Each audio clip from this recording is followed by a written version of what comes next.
Snow fell in a slow, deliberate hush, not the flurried panic that came when the wind pressed hard off the wall, but a measured drift like a patient thought.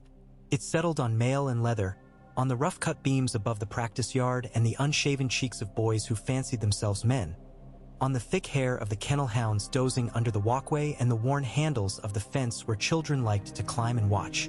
It webbed the black iron of the archery butts and softened the scuffs and cuts left by generations of wooden swords.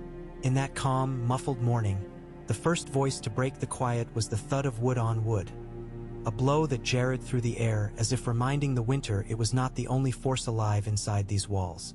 Jon's shoulder took the jolt, muscle and bone aligned by habit to absorb it, and his breath left him in a low grunt that steamed white. His opponent, Jory's youngest cousin, a stout lad with a farmer's strength, drove forward again, overeager, telegraphing his strike with a lift of the chin that might as well have been a bell. Jon stepped to the side and clipped the boy's wrist with a neat turn of his blade. The wood cracked on leather. The boy hissed and swore. Ghost, waiting at the edge of the yard where fresh snow clung to his white fur like frost on limestone, lifted his head and watched with the cool attention of a creature who understood the outline of violence even when it was only play. "Guard up," Jon said, finding the tone that didn't humiliate. The boy obeyed. Jon let him breathe, then tested him with a light series of taps that drew no bruises but made the lad's arms hum with effort. Around them, the morning shifted in its usual ways. The clank of a water pail against a well stone, Micken's hammer ringing in the forge with a steady rhythm, the stables grumbling with the low complaint of horses who wanted their hay sooner than men had time to fork it. Somewhere closer, Arya laughed, sharp as a little knife. Then there was a scolding voice and a thump that suggested one of the stable boys had learned it was unwise to tease her when she carried a broom. Jon disengaged with a twist of his wrist that would have unseated a real blade and dropped his wooden practice sword's tip to the packed snow. His shoulder ached in that delicious way it did when the work had been precise instead of punishing. "Better," he allowed, and the boy's face brightened with something like relief. Jon clapped him on the shoulder, feeling the thick wool beneath his glove, and stepped back. He should have been content in the yard, in the snow and noise and warmth that comes from movement when the world is cold. But there was an edge of unease in him he hadn't been able to file down. It sharpened when the rookery bell clanged. Even from this distance, it struck with a note that meant a raven had arrived. Messages had a way of dissolving the simple life of a morning. He glanced toward the tower, could not see the maester. A gray patch against gray stones was difficult to trust one's eyes on, but he caught the black tatter of a bird's wing where it beat against a window slit before submitting to cold and perch and the business of men. "Enough for now," he said, and the boys groaned, then hurried off to rub hands near the forges or to follow Arya, who talked to them as if she had no business in the yard yet also every right to own it. Jon shrugged into his cloak. The snow found purchase in his hair and on his eyelashes, gentle and persistent. Ghost came to heel with that floating quiet of his, paws barely marking the beaten path. Together they crossed under the second walkway where icicles had grown thick as spears and turned the corner along the inner rampart. The keep wore its winter coat of silence and scent and closeness. The courtyard fires burned with damp wood. Kitchens breathed out broth and barley stew and onions that carried a sweet-sour promise. Jon ducked past a line of servants bearing laundry toward the steaming tubs and nodded to Hodder, who had a barrel rolled up against his hip as if it were only a large, stubborn child. Hodder grinned at Jon and Ghost both, open as a door on a bright day, and said his name like a greeting to the world. Jon found himself thinking of the bell again. It would be nothing, perhaps, some routine missive from White Harbor asking which routes near the ponds were still good for sleds, or a plea from Deepwood Mott about timber quotas. But the snow had brought a tightness to the air of late, and the last letter from King's Landing had not liked the North. Or rather, it had liked the North in the way a merchant likes the weight of your purse. Something in the words had clinked. He took the steps two at a time to warm his legs and passed through a door where frost had painted white maps on old wood. The corridor inside was warmer and smelled of tallow and parchment. Candles bled light along the stones, and there was the soft scrape of a quill somewhere behind a door. Jon meant to go to the kitchens before his breath misted itself right out of his chest. But as he turned the corner, the steward found him instead, a thin man whose bones had been arranged with neat care inside a lean body. "Your Lord Father wants you," he said. "The Godswood. When? Now."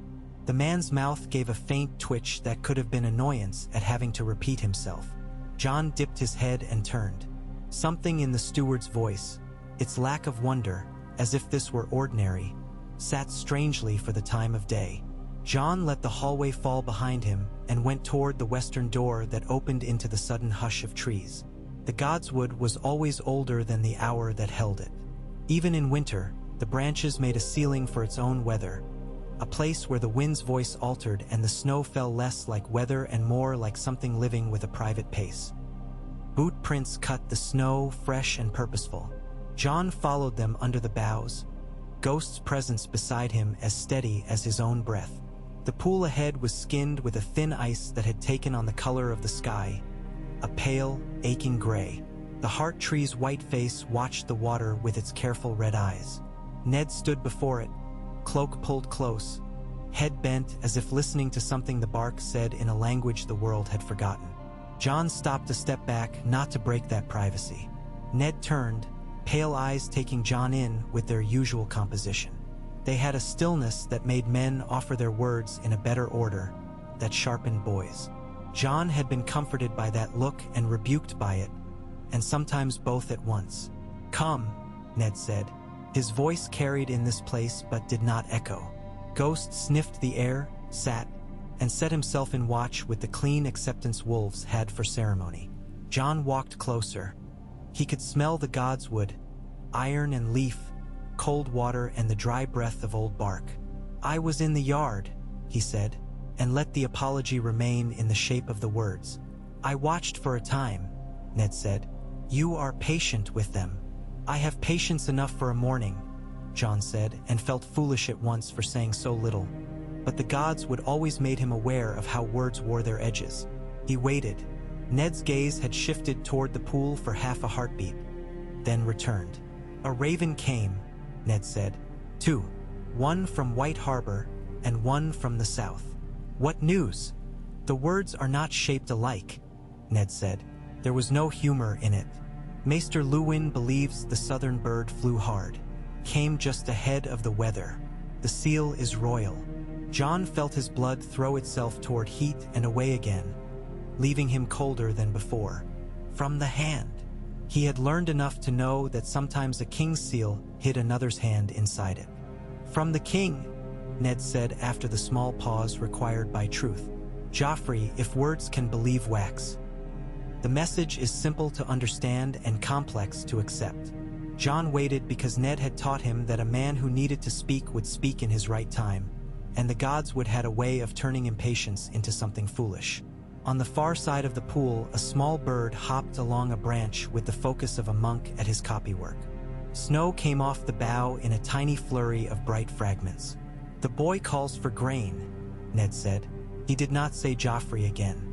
"A tenth of the winter stores from each domain, an accounting of their horses, a request for names of sons of a certain age to send to court, hostages, but dressed as pages, as wards. It is written in a slender hand." Jon's jaw went tight. "They think us fools in the north. They think us distant," Ned said. He stooped and cracked the ice at the pool's edge with the hilt of the dagger at his belt. The sound was soft and then sharp. A small bell struck underwater. "Distance is a kind of ignorance if you're bent toward using it." "And White Harbor?" Jon asked. Ned set the dagger back under the fold of his cloak and straightened. "Lord Wyman sends a letter that is polite and cautious. He reports trade curdled to a trickle. Kingship in the south has made men forget to pay the debt they owe life in the north. There were promises of timber levies forgiven, harbor dues adjusted. In their place there are new levies for the royal fleet, lower tariffs for reachman imports that make our salted fish look dearer than they are. He says the ships that come wear red and gold, and the men on them behave as if they visit colonies rather than a kingdom." Jon looked at his father's hands. The knuckles bore old scars he had known all his life. They were as familiar as the places in the yard where the stone guttered into its own weathered dips. Those hands could be gentle with a child or hard with a sword. Now they were only steady. "What do you intend?" "I intend to see," Ned said, and that was not altogether like him. He was a man who usually intended to do and did. The heart tree listened, or pretended to, with its long red leaves hanging like thoughts. "I will read the letters to the household and then to the assembled lords when they come. But before I am a lord I am a man, and before I speak in the hall I have things to consider in the wood." "You brought me," Jon said. "I did." Ned met his eye. The Godswood had stripped everything of warmth except the honesty of their breath. "The North requires things it has not asked of us in our time, Jon. It requires a forage of the mind as much as of the fields. We have lived long with an old contract. The South plays at crowns and hosts its feasts and writes its laws, and in return we keep our quiet strength, our old gods, our winters. There have been wars when that contract shattered loudly. Now the breaking is quiet. The wind rose just enough to stir the leaves overhead." Jon noticed the way Ned's hair had gone more gray over the past year. Not in streaks, but in a kind of soft ash that had found its way through the black. "If they want grain," Jon said, "let them send their own men to haul it on the roads that aren't roads this time of year." "They will," Ned said, and something wry passed through his mouth that would have been a smile on another day. "And they will write it as generosity." Jon wanted to say a great many things, to speak of the insult, to spit the words hostages and hang them on the air until they froze, to say he would go as one and give them a mistaken lesson in the weight of their choices. But the Godswood had a way of making reckless words sound like leaves caught in underbrush. "What do you intend?" he asked again, steady now. Not to prod, but to make a space where intention could grow itself. Ned took time to answer, long enough that Jon heard the river beyond the walls as a low iron hum. It had not frozen yet. The gods were listening, or the trees were, which in this place might have been the same thing. "I intend to speak to you of something I have not spoken in full," he said at last. "Not the thing you think." His face did not move, but Jon felt the world narrow, as if drawing closer would do something to the years. "I will say this first. I have been the South's man when a friend asked it of me, and I have been the North's man when the North asked it without speaking. I have made oaths within oaths. Some have frayed. None have yet broken. But I smell the weather as any old hunter does. There are snows we bear and snows we defy. What we are is not theirs to levy." Jon found his breath settled into the shape of their shared silence. He could have begged for what he had always wanted, and the Godswood would have turned it into a child's noise. He held himself to what had been given. "If we defy," he said, "we must know what that means in our bones, not just our banners." Ned's nod was slight, but felt like the movement of something knotty and deep beneath the water of the pool. "The North is not a shout," he said. "It is a winter that arrives and finds men provisioned. If there is to be defiance, it will be built in the stores and the strength of the holds, in the weight of iron, in the stubbornness of stone, in the worth of sons who were not promised anything and daughters who were promised less." Jon felt his own name there, even if it had not been spoken. The place where the word bastard had rubbed against him like a callus all his life smarted and then quieted. "What would you have of me?" "I would have your eyes and your judgment," Ned said without ceremony. "Not your name. The name is my doing. I will own that before every man living, and that time will come when it must. But I want what you have made of yourself, not what I made of you." Ghost exhaled through his nose, a huff that misted in the chill air. Jon felt a steadiness he could trust in his legs. "You have them," he said. He did not say thank you. Their talk did not need thanks any more than snow needed a reason to fall. Ned turned his head just enough to look at the heart tree without letting the gods would think it had his attention more than the sun did. "We will read the letters to the household at midday and to the men before evening. Maester Luwin will send copies to each hold. We will ask our lords for counsel, not for consent. We will tell them the shape of the winter we are planning to survive." "Some will balk," Jon said. "There is much that balks in the North long before it yields." "I mean for it to yield," Ned said, and now his voice had the iron that turned counsel into command. The king can have our words when he has our weather. Until then, we will be who we are, with more seriousness than we have worn the role of late. The South has forgotten how far the roads stretch. It has forgotten what our rivers do under ice. I will remind them. Jon thought of faces. Lord Wyman, whose girth and jovial words hid an appetite for leverage. The great Jon, whose temper lived just behind his teeth and burst out like a fire from dry wood. The Karstark men whose eyes were as pale as a good steel edge. Roose Bolton, who smiled with the top half of his face, and only very occasionally. Lady Mormont's curt handwriting on a letter last spring that had made even Winterfell's hall feel smaller when it was read aloud. Men came with baggage heavier than their cloaks.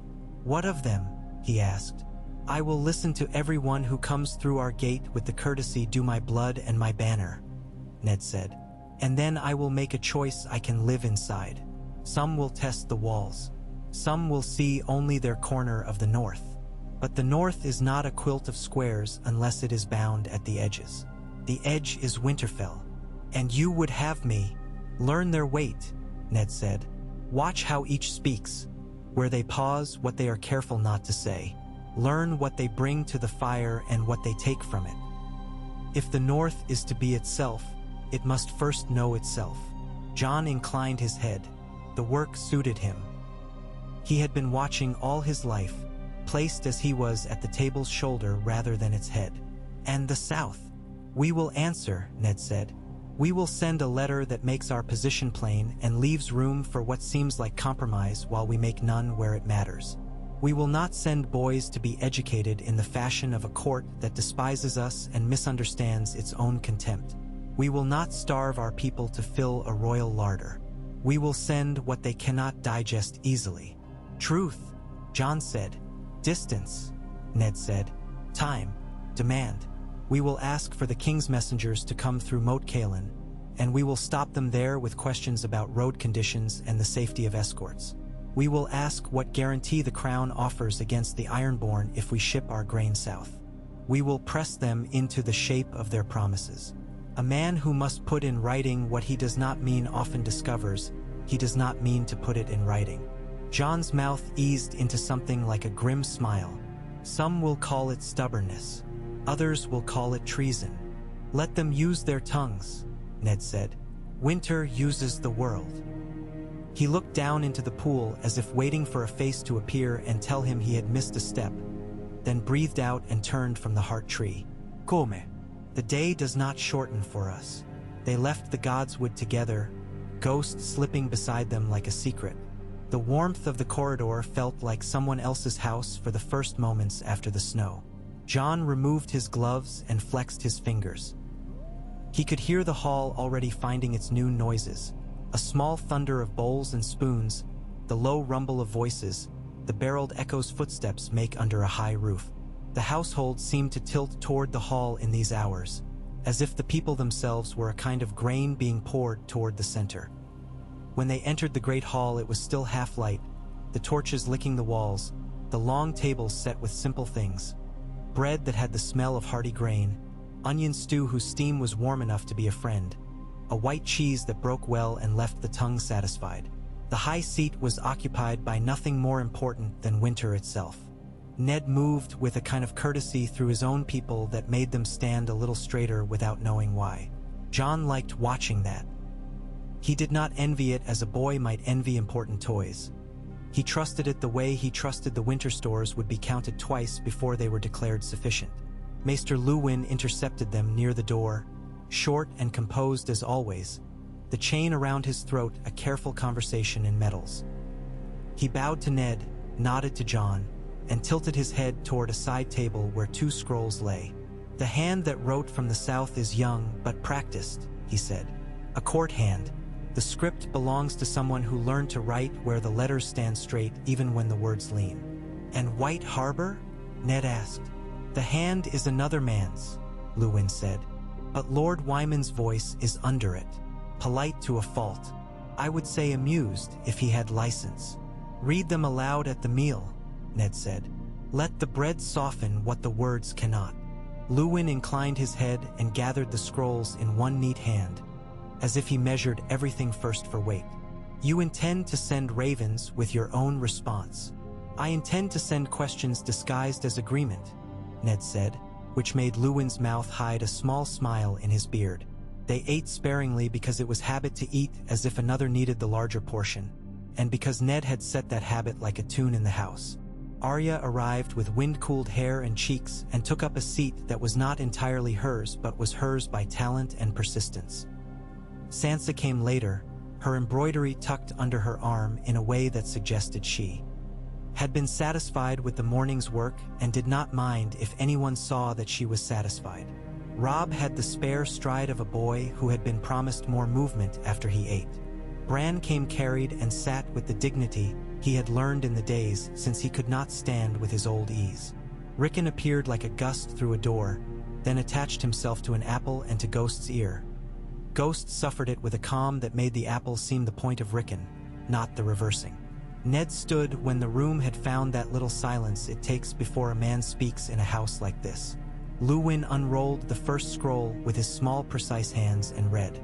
The king's language was that clever kind of simple that flatterers use, a parade of words that acted as if they were empty of threat and full of friendship, the better to hide what they carried inside them. They spoke of unity, of duties, of the honor of sending sons to learn manners and arms and lettered arts at court. They spoke of supply and shortfall and the necessity of equal burden. They did not speak once, not even in the rhythm of winter without walls. Luwin read the White Harbor letter next, and this had more north in it for Jon's ear.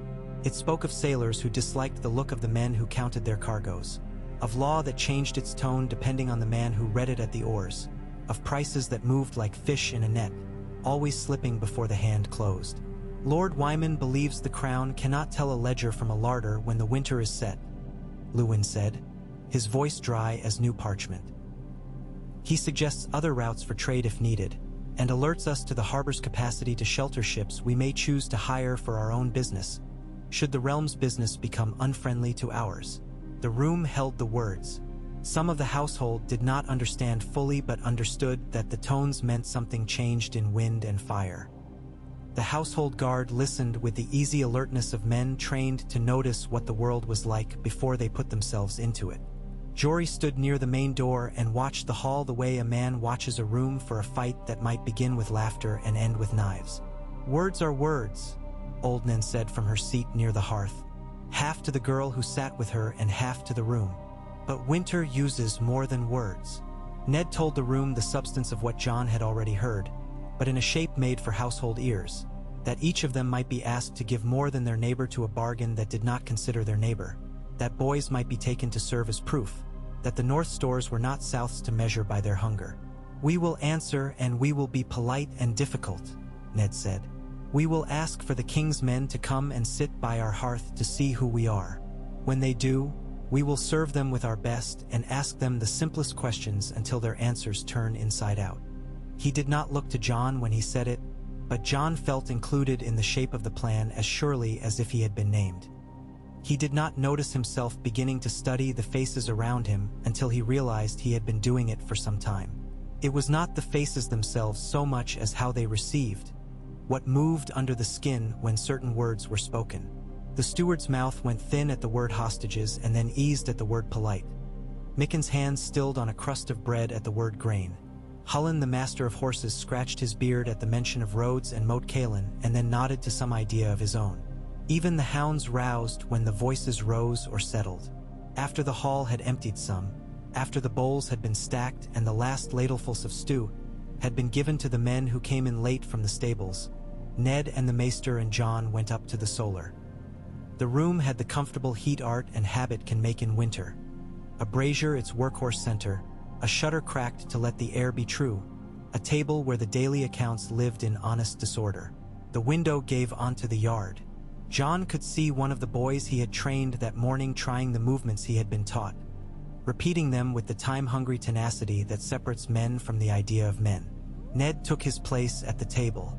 Maester Luwin reached for a quill that had been cut with such perfection it seemed like a sin to use it. Jon had always suspected Luwin took a private delight in using them anyway. "We will write 3 letters, Ned said. "One to the crown, one to White Harbor, and one that will be copied for each lord in the north." Luwin nodded, poised. Ned dictated in the plain style that was his, calm, declarative, careful. To the king he wrote duty with his mouth as if he meant to be believed, and then he folded it around demands dressed as questions and observations layered on observations. He asked in detail about the safety of the King's Road north of the Neck, about the state of bridges left to rot under too many years of meager coin. He asked for guarantees of reimbursement for grain spoiled in transit. He asked what assurance the king could offer that boys sent south to learn the law of a kingdom would not be used as instruments to break a place that had not broken. He used terms that made a false friend of bureaucracy, letting the ink hollow out the hollow plans. To White Harbor he sent gratitude and asked assessment and promised an inspection of stores that would make the word prudent something more than a noise. He asked for a tally of ships that might be hired, of crews whose loyalty had been proven in whether not in coin alone. He asked, in the measured, delicate way of letters between men who know what they know but should not write it plain, whether other harbors might be sympathetic to trade that did not announce itself as norths or souths but simply as bread. To the lords he wrote nothing but the truth in its winter coat. The south's desire, the north's position, the plan to meet messengers with the hospitality of questions. He wrote of grain and boys and the counting of horses. He used the words unity and preparation and long winter. He did not write the word independence. He let it hover in the blank between lines where any man could see it if he knew letters at all. Jon watched the words get born into the world. It had never felt so much like watching iron take shape on a quiet anvil. There was no clang, but the sound in his head was just as certain. When it was done, the maester's chain whispered as he stood. He sanded the letters and rolled them and tied them and stamped them. The wax took the dire wolf cleanly, as if it had been waiting its entire life to be a seal. Jory will send men to the Outburgs with the letters to our lesser lords, Ned said. We should hold the council in a week, 2 at most, as many as the roads will permit. We will roast an ox to welcome them, Luwin said with a dry amusement that did not disguise the arithmetic running beneath his words. We will roast an ox, Ned agreed, and we will count the oxen that remain. They spoke of stores then, of cellars and barrels, of pickled fish and dried apples and onions plaited into neat ropes in a place where the air kept them almost forever. Howland came to speak on the horses, a short man for a master of strong creatures, but he had hands that knew a hoof from a fetlock in the dark. He wanted to salt hay from certain meadows that would go to seed sooner, to keep other fields for last harvests that would be richer. He spoke of harness leather and of the weak spots in the stable's roof where the drips turned straw into sour must if the melt came in a certain way. It was the kind of talk that shaped a north out of details, and Jon liked it better than most talk. When Howland had left, Jon asked leave to go to the yard again. Ned granted it with a look that said he understood the kind of patience a man had and did not ask it to be something else. Jon had 1 foot across the threshold when Ned said his name.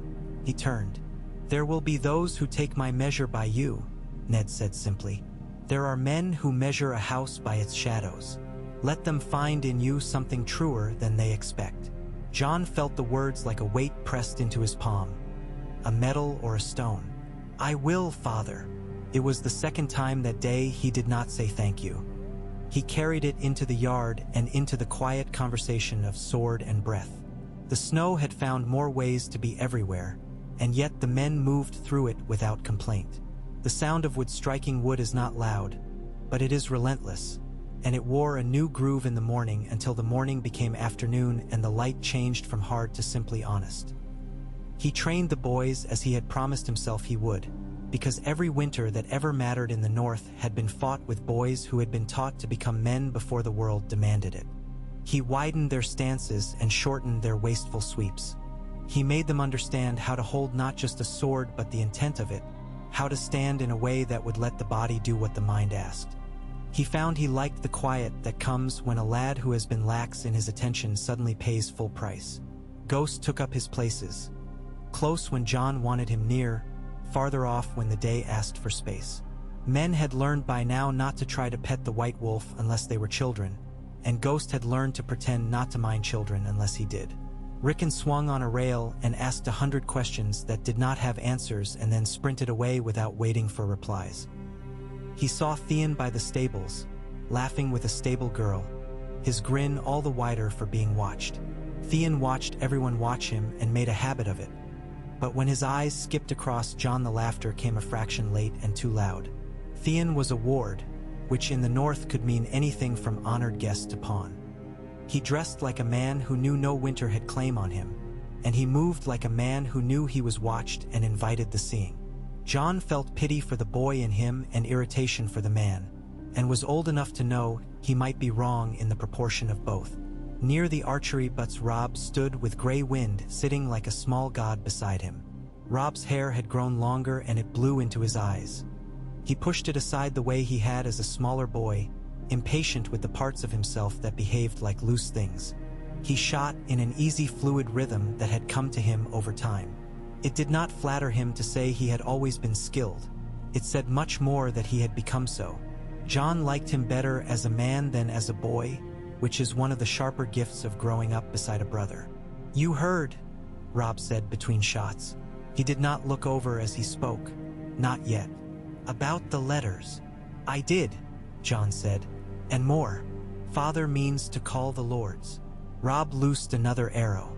It struck good wood with a sound that did not turn heads but insisted upon itself nevertheless. "I should stand beside him." "You will," Jon said. He did not lay his hand on Robb's shoulder. He did not say it in a way that meant to be comforting. He said it the way a man says what time the sun will set. "There will be work enough to share." Robb let his breath out slow, drew, let out, loosed. "There are men who do not think I am ready to share it. There are men who think the North is a word and that our Father is that word, and that when the word is gone there will be nothing for the saying." Jon followed the line of snow along the wall with his eyes. "Let them learn to listen to the new word," he said quietly. Robb lowered his bow. "You say that, and a part of me believes it to my bones because you say it. Another part knows that nothing will be given. We will have to take it. Better to learn to hold than to take," Jon said, and realized as he said it that he had trained the boys too long this morning, because everything tasted like instruction.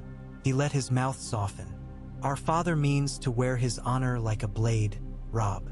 The South will call it stubbornness. Some in the North will call it old-fashioned. If we stand beside him, we will be cut on it, and we will be saved by it, sometimes in the same hour." Robb almost smiled, not because he found the words funny, but because he enjoyed only having to argue with the truth. "You begin to sound like Luwin." "Gods forbid," Jon said. Grey Wind twitched an ear without looking at either of them, as if he could hear laughter even when men kept it inside their mouths. The light thinned, not with the speed of a storm but with the honesty of a short day. It was cold in a way that made the lungs ache in a comforting fashion. Jon let himself be satisfied by the ache. The ravens left late afternoon, black shapes flung into pale sky. Jon went with Maester Luwin to watch them go from the rookery. The tower smelled of feathers and droppings and the sweet must of oats. The birds watched the men with blunt, curious eyes. Luwin's fingers were sure as he tied the little tubes to their legs. He murmured to them as if the language mattered to ravens. Perhaps it did. "They know duty," Luwin said to Jon without looking over. "Not in the way men do, but they know the direction of home, and they always find it when their bellies are empty." "We find it when our bellies are empty too," Jon said. "If we are lucky." "If luck is something one can count," Luwin said, which Jon recognized as the Maester's way of saying do not count it. He watched the birds go, watched them take a straight line and then lift a little, watched them become nothing against the day's cloth. Men like to think their decisions are solid. Jon had always thought they were more like those birds, certain as they go, then lost, then certain again. Somewhere between intention and arrival, winter has its say. Evening came with the smell of soot and warm meat and the low increasing noise that signs a hall that will be full by the time the torches require tending. The snow made itself a proper storm after dark. It came against the shutters with a sound like grains poured from a great height, and it found the cracks a house leaves when it lets winter know it is welcome but not lord. In the hall, Ned took his place at the high seat, and the first of the bannermen not close enough to have heard the noon reading began to arrive like weather, quietly, suddenly, in groups. The great Jon's voice preceded him by a heartbeat, as if it went ahead to clear the way in a polite brawl. He shrugged snow off his cloak and stamped his boots clean and laughed at the cold as if it were an enemy who had offered a contest worth having. He kissed the air near Caitlyn's hand and clapped Robb on the shoulder so that the boy's bones learned something about men's greetings they would not forget. "A good night to count friends," he announced, and Jon thought that if the great Jon were a tool, he would be an axe well sharpened, too eager to split wood if you left it lying. Roose Bolton came soft and looked paler in winter. Polite, immaculate, the kind of man who never had snow stick to his boots as if winter carried a grudge about him. He listened more than he spoke, and when he did speak, his words had the thin patience of a man who finds most other people slow. He left the impression of cool water poured into a goblet, clean and not at all tiring until you realized your thirst had been answered with something that did not quite satisfy. Lord Karstark arrived with a retinue of men whose faces were kin to his and whose hair seemed to have borrowed its color from the limited palette of winter, the black of crows and the white of snow and the gray of day that cannot be bothered to make more of itself. Manderly would take a day yet, or more, the snow making even White Harbor's men reconsider their routes. Lady Meage Mormont sent a letter with a man who had arms like rope and an expression of permanent surprise at the southness of Winterfell. The letter said she would follow close behind, and that if the sea would not bring her quick, she would make the forest do. Jon watched them all with the attention his father had asked for, and he kept careful track of where he stood. It is no skill to watch men when you are seated among them. It is another to watch when you are not wanted as much as you are not excluded. He liked the work of placing himself in the angle of a pillar, in the pocket of the firelight where he could be both seen and not insisted on. He traded words like fair birds with Theon, who pretended to know what the letters had said and then pretended not to care that he didn't. He shared a look with Robb when Bolton's men said something that sounded like a promise and felt like a pledge to the air. When the hall quieted of its own accord, Ned stood to speak. He did not pound a cup or shout. He waited, and silence did what it always did for him. It offered itself like a servant who wanted to be helpful. He told them the shape of the letters, left nothing to be discovered later, so that all discoveries would be in men where they belonged. He spoke of grain and boys and horses and roads. He spoke of hospitality and questions. He did not use the word independence. He did not need to. The great Jon bellowed, as expected, about the insult and about the old kings and about a boiling blood. Bolton asked smoothly about precedent as if the North's life were a law case. Karstark wanted to know, practical, particular, what exactly they would be sending south and when, what men were children enough to be called boys by southern hands and which had grown to men and would have to be taken with knives if they were taken at all. A Flint woman asked about the cost of salt for preserving fish if trade thinned. A Glover man raised the matter of the Dreadfort's levies in a tone that wondered if promises ought to be accounted for in coin or steel. Jon let himself enjoy the fact that he could, by careful listening, arrange these voices in his mind like chairs in a hall, each in a place where they made sense of one another. The talk went long, but not loud. Men chewed meat and ideas both. Ned's face did not harden, and it did not ask for permission. He bent the conversation where it must go simply by turning his head toward a new topic. By the end of it, the plan stood in the room without needing to be called such. A week for the letters to reach those who could not travel fast. A council formal then. In the meantime, gates manned in a way that suggested we are home and alert. Stores counted not as panic and not as pride. Questions sent and questions sharpened. After the talk, Ned moved through his own hall like a man among tools, respectful, knowing which to use for a given task. He drew the great Jon aside and told him things Jon did not need to hear to understand. That the man's size and noise were better as a wall inside which the smaller works took place, not as a battering ram that brought the roof down. He spoke to Bolton and held his eye long enough to make plain that courtesy is not the same thing as credulity. He spoke to Luwin with that shorthand men earn by time. The snow drove harder until it made its own sound in the hall, a companionable muffling. Jon took himself to the kitchens for a moment to warm his hands at the big oven. The cooks moved in their own dance, a precision made of habit, elbows and ladles never colliding. He tasted a bit of stew from a wooden spoon. It had been married to its own flavors long enough now to belong to itself. A scullion stared at Ghost with delight and terror, as if the beast would speak. Ghost blinked his red eyes and looked like snow that had decided to be a wolf for a while. In the late of the night, when most of the household had gone and the men who stayed were those who had business or sleep's mute enemies, Jon found himself in the small library beyond the solar. He had gone there to find quiet and to think, trusting the company of old leather and scrolls.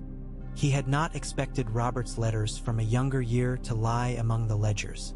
He knew the hand, a sprawling, friendly thing that could not hide its impatience.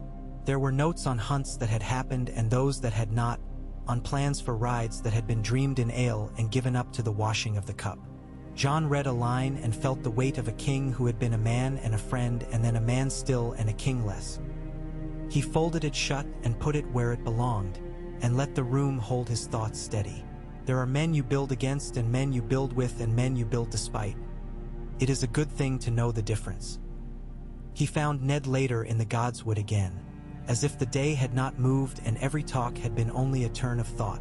The snow lay less now under the trees, partly because of their canopies and partly because men had gone through and pressed it down where they had stood and moved away. The dragon's glass eyes of the heart tree looked on. The air had sharpened to that point a winter night does when the breath feels like a small, clean wound taken willingly. "I have thought," Ned said, though Jon had not asked, "of oaths. It is a man's luxury to believe there is an oath that will save his life from decision." "That is the luxury," Jon said. He did not mean it as cleverness. He meant it as confirmation that he stood where Ned stood. "I swore to a friend to come south and save him from himself, once," Ned said in that voice he used for gods and truth and men he loved.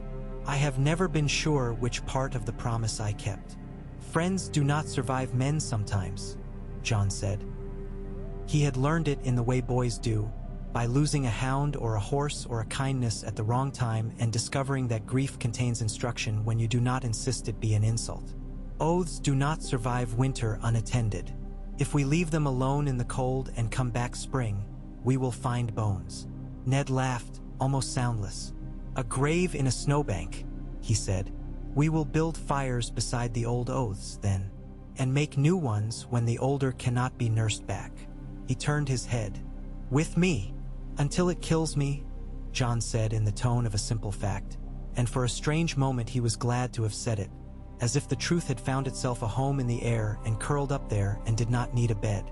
Ned looked at him with a father's pride not too large for this world, which is to say that it did not make a speech of itself. "I am not asking you to die for the North," he said, a little rougher. "I am asking you to keep it alive." Jon nodded. He did not know yet how to separate the one from the other. "I have begun to take the measure of our lords," he said, because that was a thing he could speak that would not make the night beneath the heart tree too large.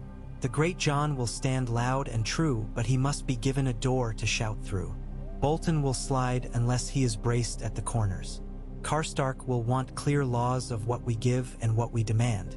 The Mormonts will ask if the river can be crossed without making it a sea. The Glovers will count nails and find in them a map." "And Manderly?" Ned asked. "Manderly will bring his own chair and sit in it and ask us to admire the workmanship," Jon said, and Ned made a satisfied sound like a man who had found the right line in a poem he had forgotten how to read. "Good," Ned said softly. "Then we have begun." They left the Godswood and parted at the foot of the tower, father to his solar, son to the places where the winter let men lay their heads and dream of springs that always came when no one deserved them. Ghost took the lead and then fell back and then picked it up again as if the halls were a story he could read and was pleased to have read so often. Jon lay awake a while with the cold of the sheets seeping into him like an honest argument. He thought of grain in bags and boys in lines and horses whose winter coats had come in full and thick like promises meant to be kept. He slept and the night moved in the way a night does when a house holds its breath between old ways and new. Snow wrote over the yard and over the roofs and smoothed out the loud marks of men's days. Owls rearranged mice in various arithmetic. The ravens took their lines and made them true against the hunger of the sky. Morning strained itself through the shutters. Jon woke with that careful feeling one has when an important day arrives disguised as a regular one. The household had already begun to hum.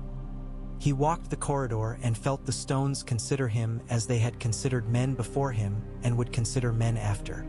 He met Caitlin in the corridor outside the nursery, and there was a moment where the air had a taste like iron. Not harsh, not sweet, simply the taste of what had always been true. Her eyes were calm and distant as winter sun. She nodded. He inclined his head, the respect deep enough to be counted without making a speech of itself. She went on, and he continued, and between them passed a thing that had begun to make sense to both.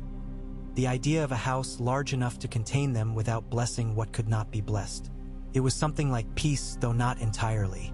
In the yard, Robb and Theon had already taken to sword and wordplay, and Sansa walked with Septim Mordain between the walks, discussing some turn in a song Jon had not learned. Arya climbed something she had no business climbing and then hung from it with a grin that said she would climb it again next time. Bran sat and watched with the full patience of a boy who knows he will not be done with watching for a very long time. Jon took up a practice sword and put to work the hour between breakfast and the next thing. Winter had a way of making hours honest. He did not pretend they were longer than they were, and he did not let them pass with their time unspent. He coaxed the boys into better posture with a hand at the lower back or a nudge at the elbow.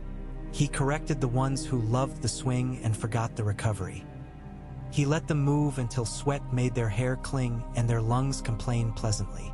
He took his own turn with Jory, who was happy to remind Jon that a guard captain's responsibilities did not blunt the edge. They traded blows in a tight geometry that kept the snow around them undisturbed. A good bout makes a map of the body. Jon liked following that map. Near midday, the first of the letters sent to the closer houses began to answer themselves with men. The Hornwoods had come early. A woman in a green cloak declared herself steward to a boy and meant it in a way that allowed no one to lecture her about men's business. The Dustons came under a pale banner that looked at home against the winter sky. A Ryswell or two, men with the look of plains where the sky uses the land as a mirror, saw to the horses while their younger cousins ran into the hall for warmth and meat.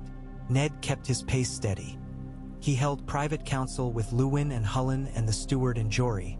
Then he held it with Robb and Jon. He made his home a hinge between the north as it had been and the north as it might be. It is not a small thing to be a hinge. It must hold weight and move both. I will set the date for the council the day after tomorrow, Ned said to the smaller circle in the solar. The storm has given as much as it will. Those who cannot come will send men and letters that speak their length. We will fill the room with what we can hold. And the South? Robb asked. I expect their answer, Ned said. Luwin looked at the window as if he could call a raven by gaze. It may be sensible. It may be silk. It may demand the same thing with a different tune. We will answer once and again until their song is tired, and then we will sing our own.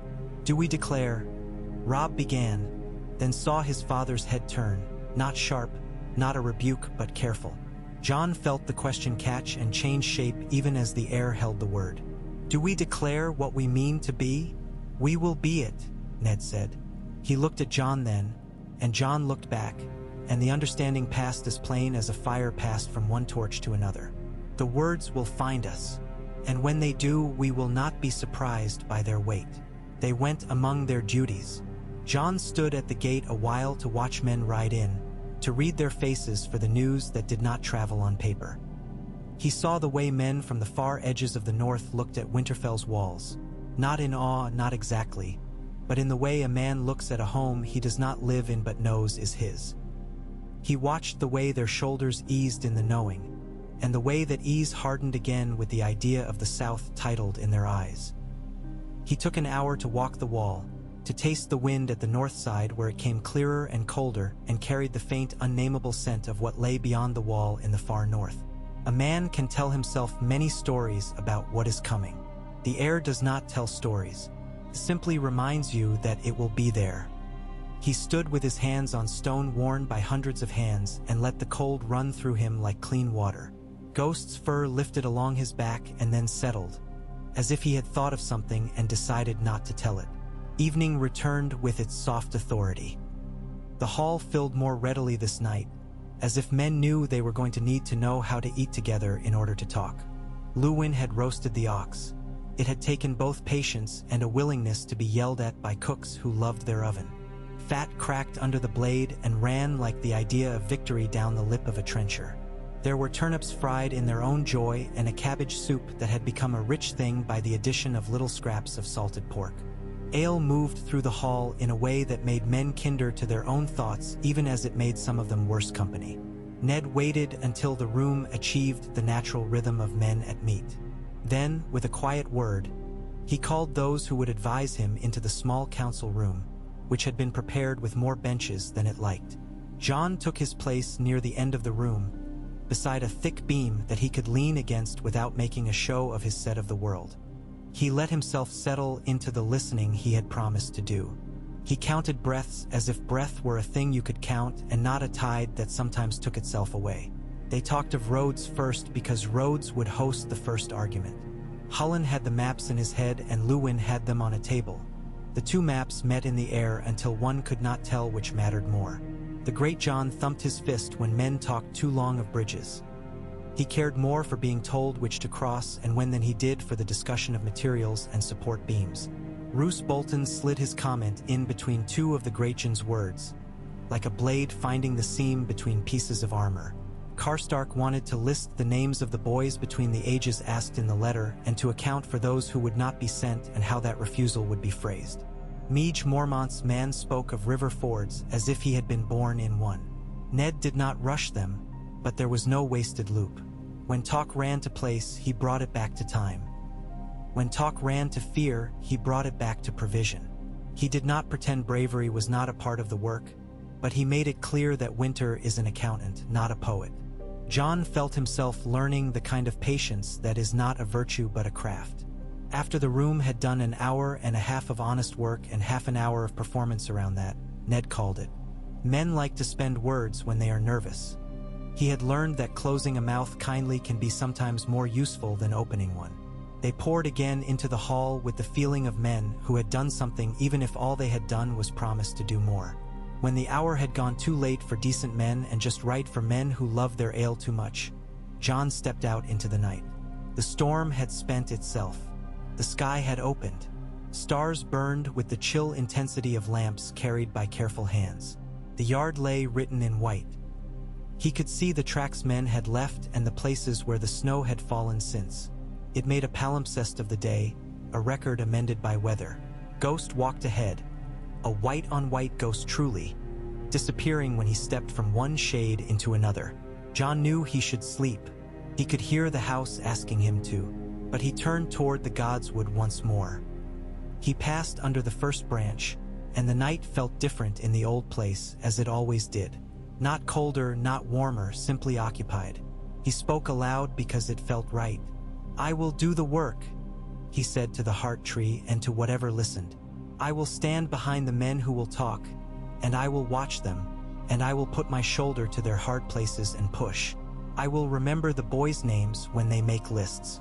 I will count the horses with my own hands if I must. I will teach the lads to hold their swords as if they have been holding them all their lives. I will not be careless with the hours." When he had said it, he felt lighter and heavier at once, the way a man does after he picks up the right load. He went back to the hall and found warmth and bread and a chair by the fire where he could let his legs remember their work. And he slept there for a time with his head tipped forward and Ghost's muzzle heavy against his boot. Dawn came with less noise and more purpose. The first of the southern ravens returned, as Luwin had predicted. It perched with the exhausted pride of a thing that has done what it was meant to do and requires now only acknowledgement.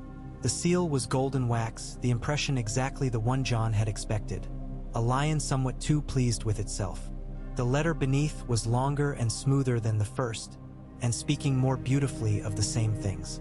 Luwin brought it to the solar. "Ned, read and let the room have the silence that follows a man's decision." "They have heard the word no," he said at last. "They do not like its shape. They tell us we have misunderstood the generosity.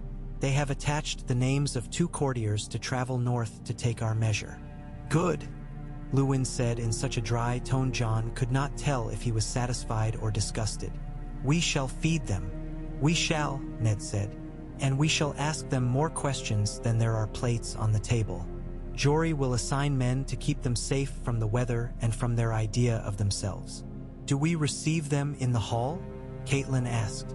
She had come in without fuss, silent as a woman who knows a house better than its men believe possible. Or in the smaller room where we keep the good chairs? Or will you take them to the Godswood and let the old gods look at them until they misplace their words? The hall, Ned said. The Godswood is not a stage, and the smaller room will make them believe we mean this to be a polite exchange. We will let them learn that the whole house is involved in our answers.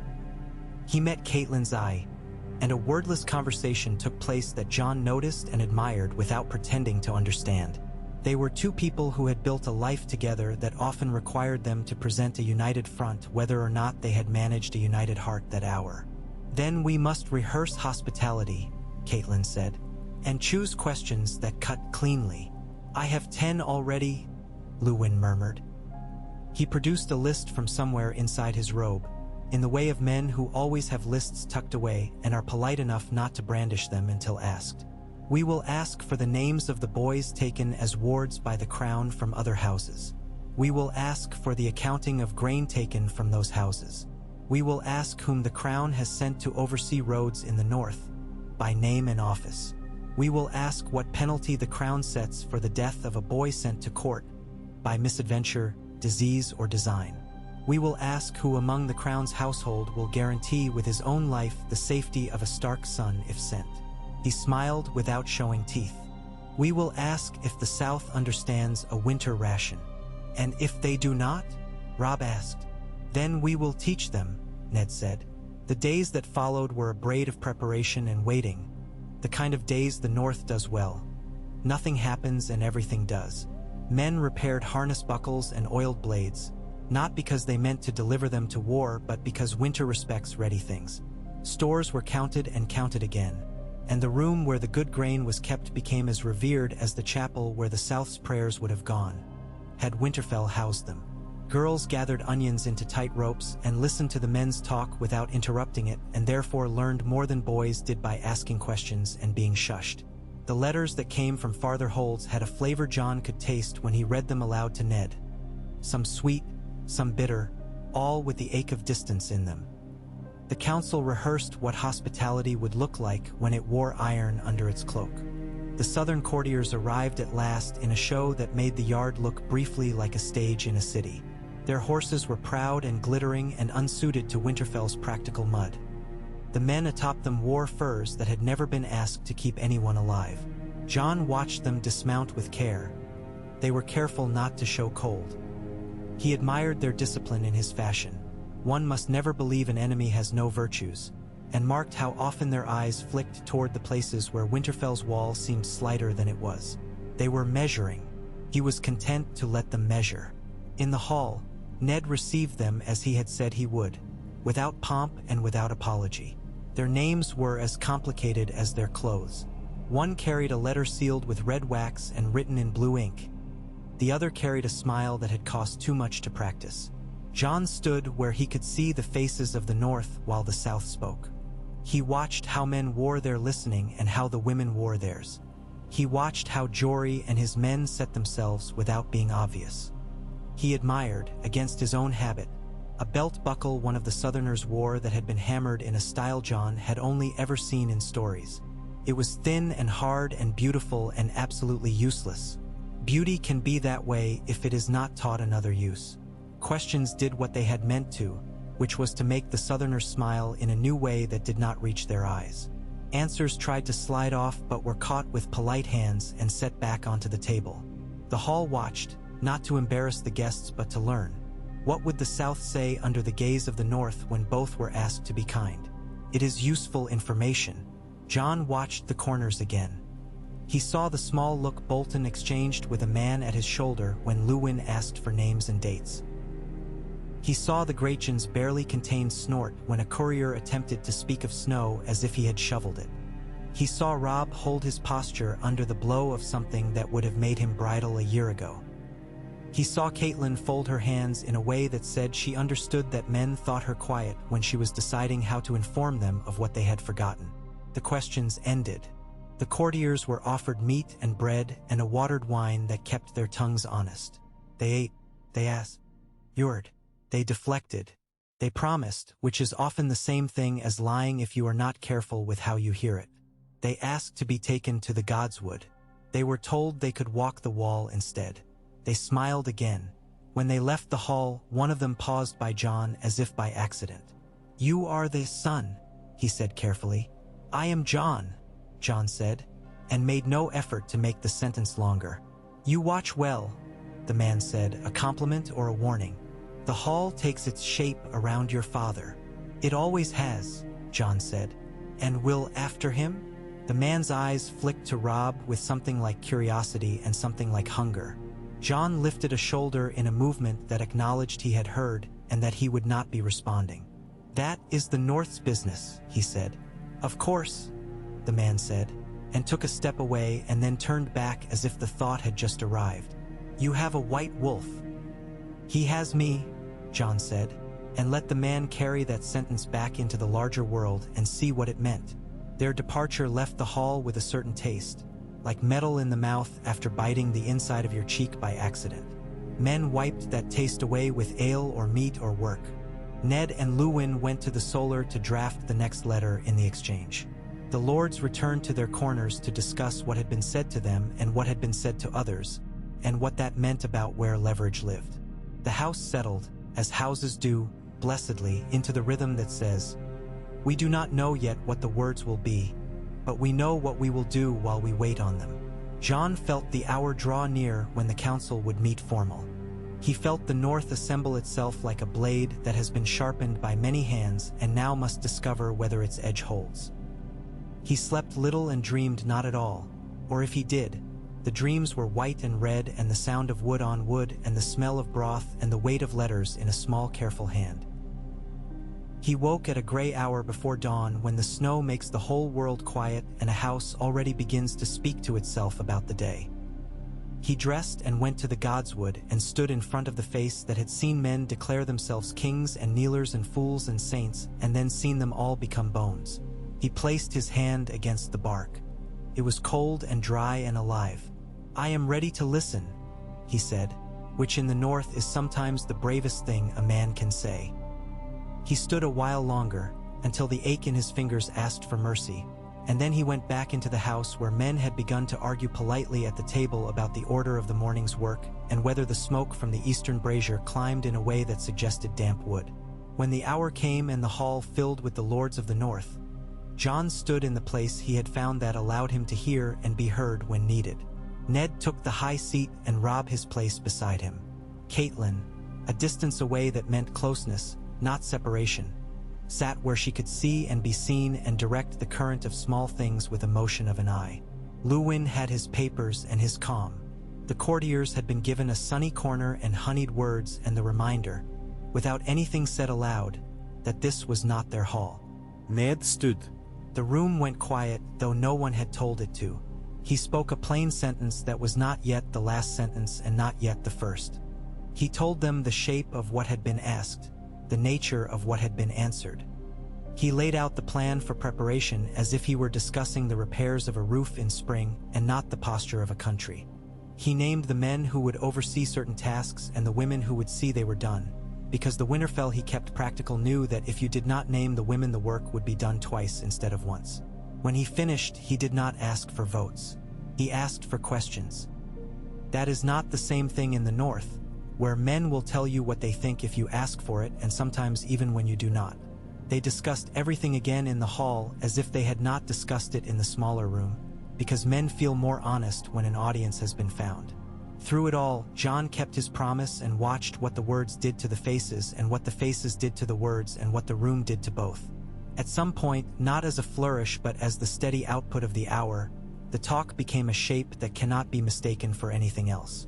It is the thing that happens when a group decides it will be itself in a way that does not require a banner yet and does not require a battle yet and may not ever require either if the world is wise.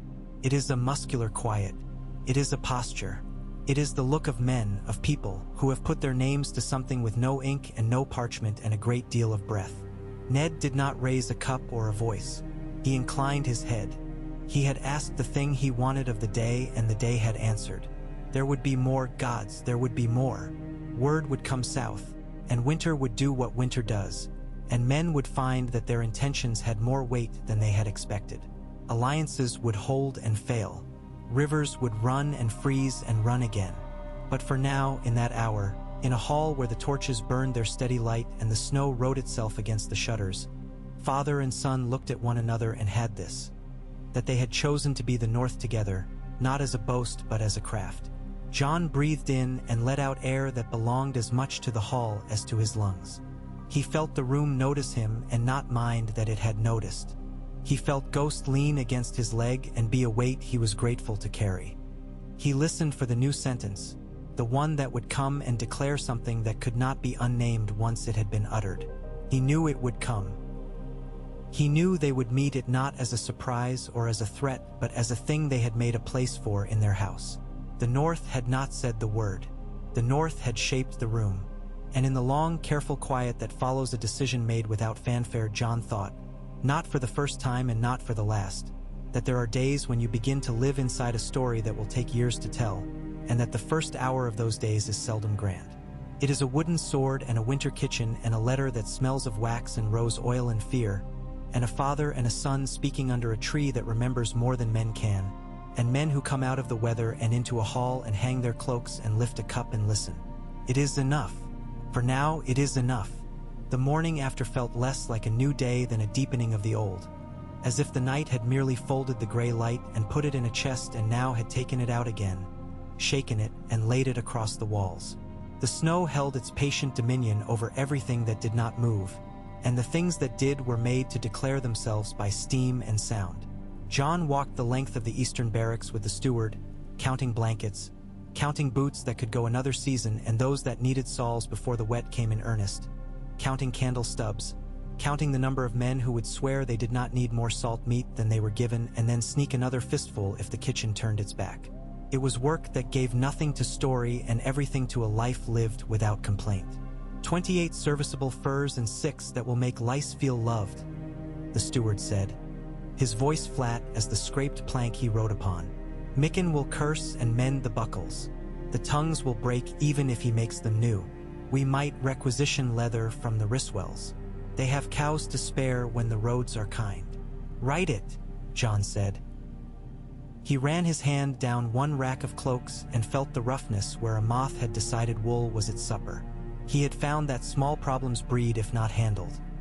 Give a mouse the corner of a grain sack and you will wake to find a winter full of holes. And cheeks and throats for the men who will stand the gate. Scarves. I know they laugh, but wind flays. They laugh because they are fools who have not yet learned that some discomfort shames no man, the steward said. He lifted his eyes, which were like split hazelnuts. Sometimes I could take my ledger to the Godswood and ask the tree to do this work. Leave it be, Jon said dryly. It will tell you your numbers are wrong, and it does not owe you reasons. The steward's mouth twitched. He made his mark with a hard stroke. They moved on, and the morning opened out with lists and corrections. In the storehouses, Jon felt the slumber of the North, a breath held in barrels and bins, barley stacked in a pewter light, peas that made their own sound when a hand slid along their sacks, good oats, a little rye, flour covered at the top with canvas to keep from taking the damp. The cellar air held salt and iron and the clean cold of stone. Old Nan's grandson, a quiet boy with clever hands, turned the apples so the bruised edges would dry instead of rot. Good, Jon told him and meant it. By the time they had finished with the inventories that could be finished without summoning a friend with a key, the yard had found its daily clatter. The smithy pulsed a steady light behind its forge like a small heart beneath skin. A girl hauled a basket of wood with the offended dignity of one who believed she had been meant for greater tasks and would do this one until the world came to its senses. Jon stepped aside to let Howland pass, the master of horse greeting him with a nod that felt like an anvil's acknowledgement. Solid, brief, meaningful. He crossed to the archery butts and found Robb and two of the Grachan's men debating a bows stringing with the seriousness of priests. Grey Wind sat like a thought at Robb's heel until a stable boy sauntered too close, and then the direwolf's head lifted. Not to threaten, only to be counted. "You'll break it if you keep winding," Jon said, and the younger of the two Umber men grinned, sheepish and unashamed at once. Robb straightened, a sliver of wildness in the wind-bright of his eyes. "We have the Hornwoods due by nightfall and Lady Meege not far behind," he said. He looked good with responsibility in him. It gave him edges that were not harsh but clear. "Father means to seat them by houses as we speak. Not too near to those who quarrel, not too far from those who ally when drunk. The art of furniture is a kind of warfare," Jon said. "So Luwin says," Robb answered, bowing as if to a foreign king and smiling. "And you? Are you counting the world?" "I am discovering that if you count it properly it counts you back," Jon said. He set his heel against the packed snow and found its crust willing to hold. "It is not the worst feeling." Robb's gaze slipped past him and sharpened. "Look there." The party that came under the gate carried its own weather. Standards pinned by the wind showed a bear standing upright, and the crows cawed as if they had been told to practice their funerals. Lady Meege Mormont rode in the center of a small force of women who sat their saddles the way men stand on walls. Her bare cloak was matted with snow. Frost hung on her braids like ornament.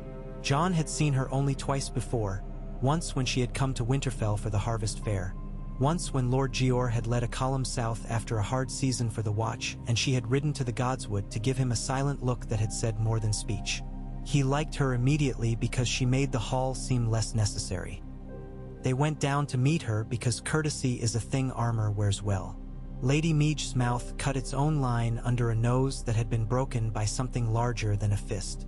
She swung down from her horse without waiting for hands, slapped snow from her thigh as if it were a man who had said something foolish, and put a hand like a cleaver on Jon's shoulder. "You stand straight," she said, which in her language was greeting. "Welcome to Winterfell," Jon said. "We have a hearth worthy of the bears, and a stew that will not shame a woman who knows what meat is." "Good," she grunted. "And the letter from the wall?" They had not spoken of it to the hall yet. Gossip could outpace a raven on a cooperative wind, and the North's rumors had more legs than its men. "It waits my father's ear in the solar," Jon admitted. "But I've set aside 5 carts of oats for the Watch without waiting to be told. We can spare them more later." Lady Meege nodded once in a fashion that felt like a blessing. "That will do for now," she said. "The old bear will not ask for bread for his own table. He will ask for hard men. They eat more." "We will feed them," Jon said simply. They brought the Mormont women in out of the cold and found them places and set their boots steaming by the fire. Lady Meege accepted heat and ale the way she accepted a spear, by taking hold and not making a fuss. Ned came from the solar as the steam rose and greeted her as a man meets weather at the door, with respect, without making his own size a subject. They spoke low briefly, and Jon saw the small set of Ned's mouth that meant the news to come was loyal and uncomfortable at once. The raven from the wall waited in the warm room that had once been a nursery and was now a convenience when dawn light was needed for letters. Its black wing hung over the edge of its perch as it slept, one eye open in the way of a creature that knows walls are a fiction. The letter itself was spare and plain, the hand thick, the ink blotting where the pen's impatience had pressed too hard. Lord Commander Jeor Mormont did not indulge in flourishes. He did not waste words or men. "Winter deepens. Wildlings restless on the far side.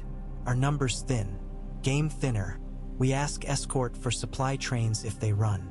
We ask for grain if you can spare without harm to your own. We ask for boys with the backs to take a chill and the minds to obey. Ravens bring whispers of things that prefer dark.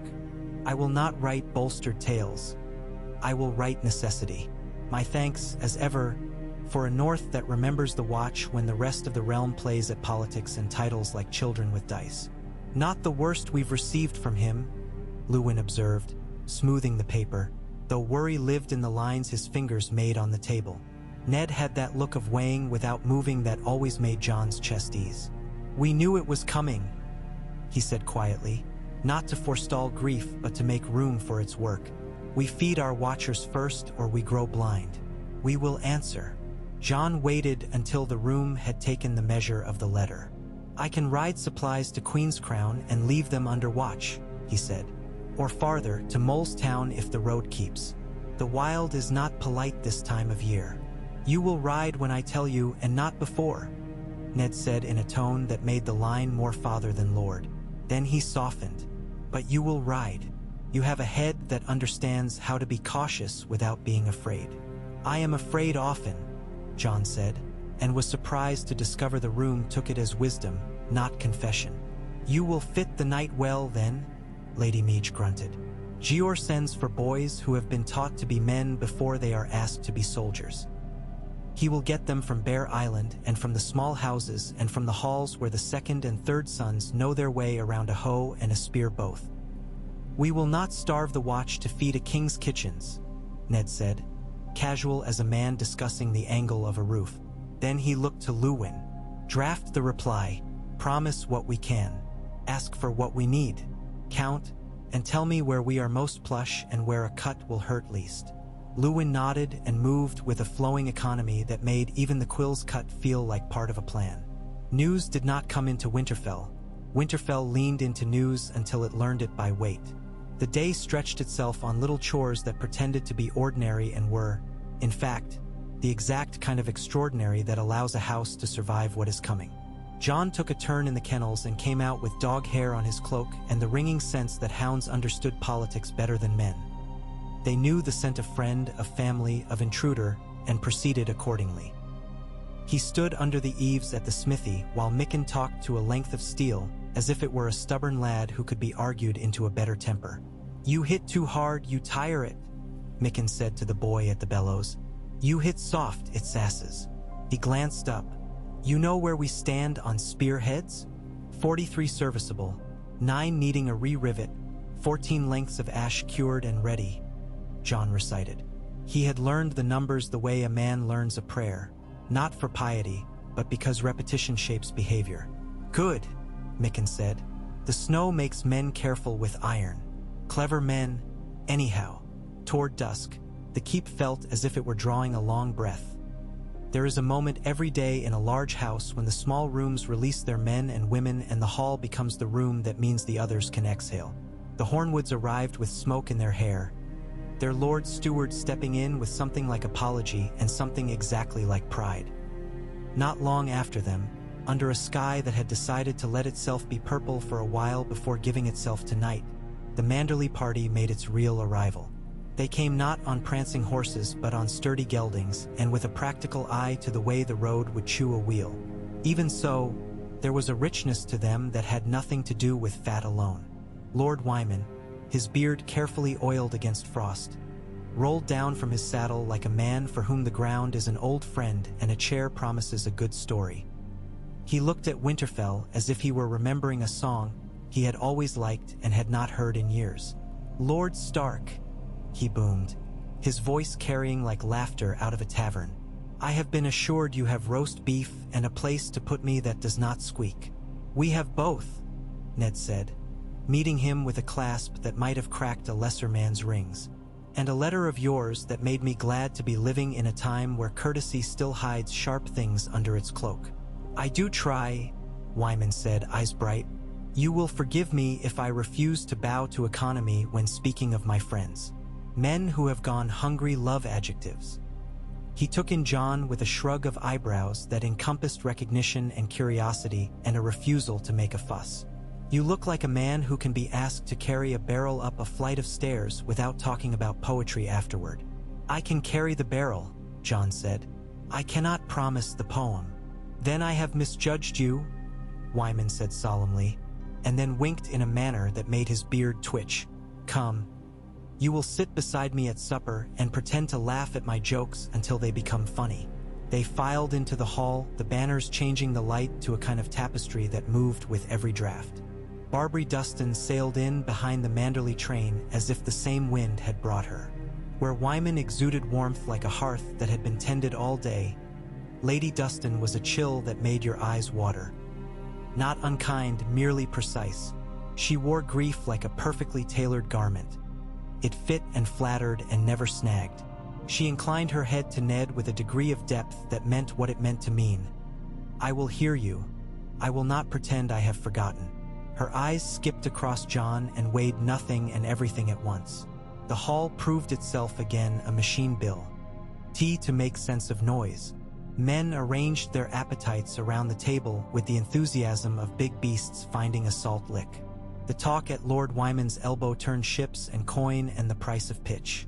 It is not the paying that stings, he confided to Ned in a voice that had learned to include an audience when it wished.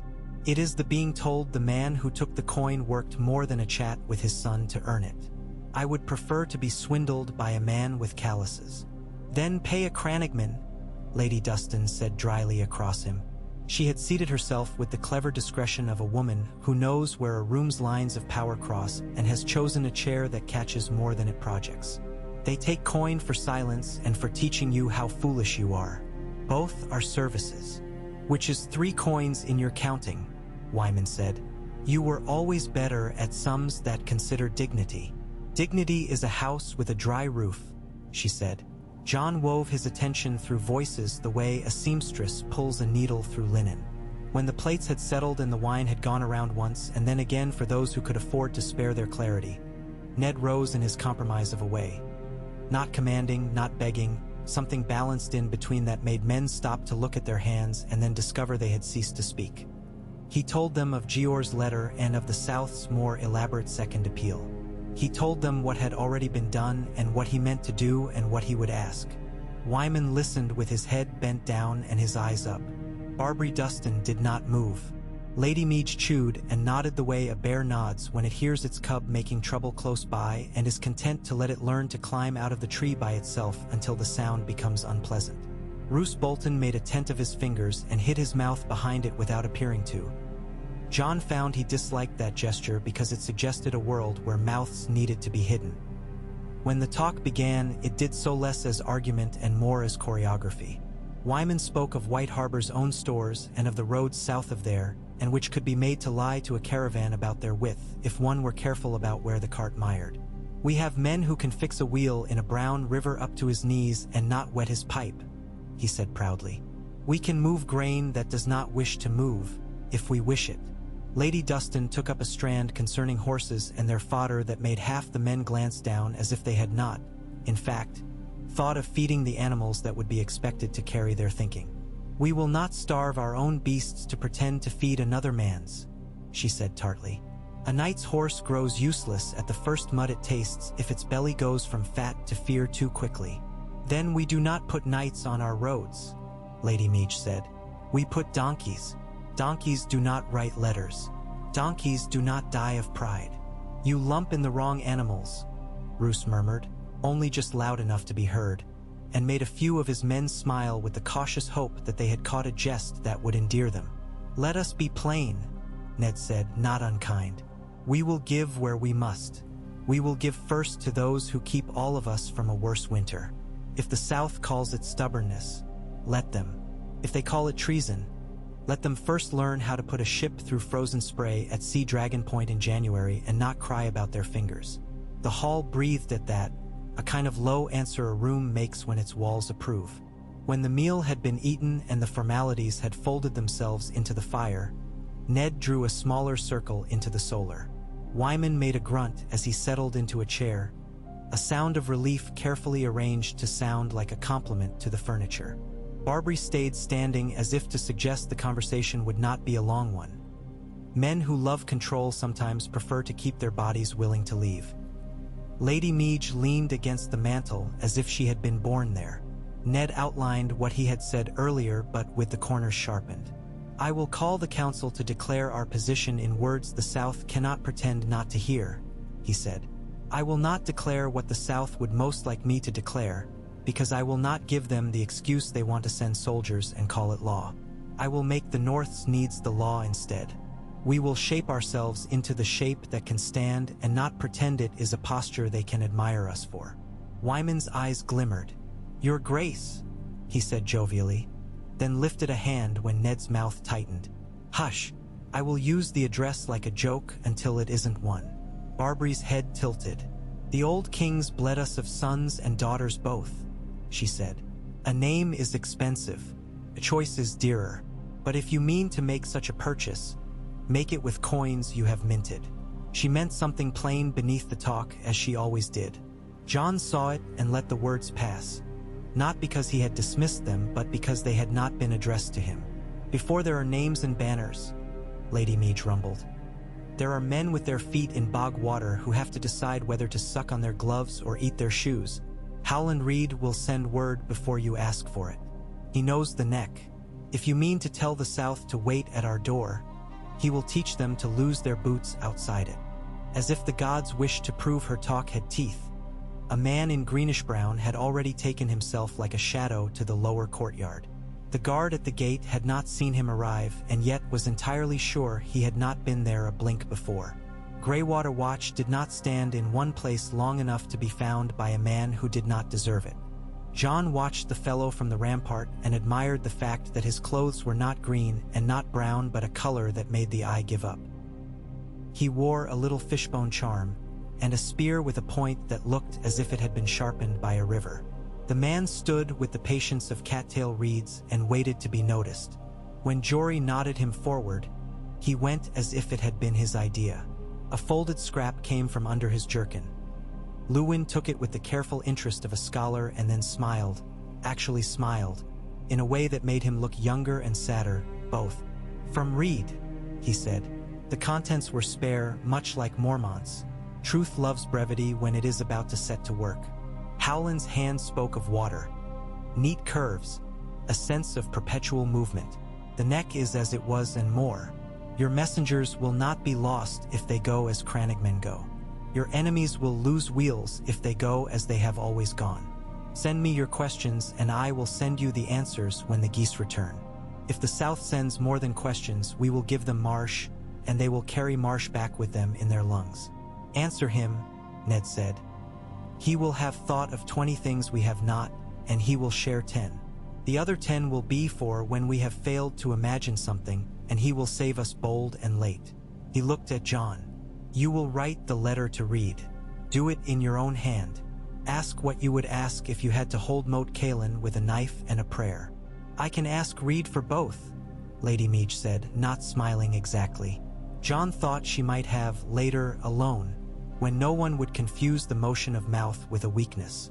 Jon wrote later that night under a candle stub that took hours to agree to flame. He asked how many wagons might move without sinking if their axles were so-and-so. He asked which Fords played at doing their job and which Fords did their job without talk.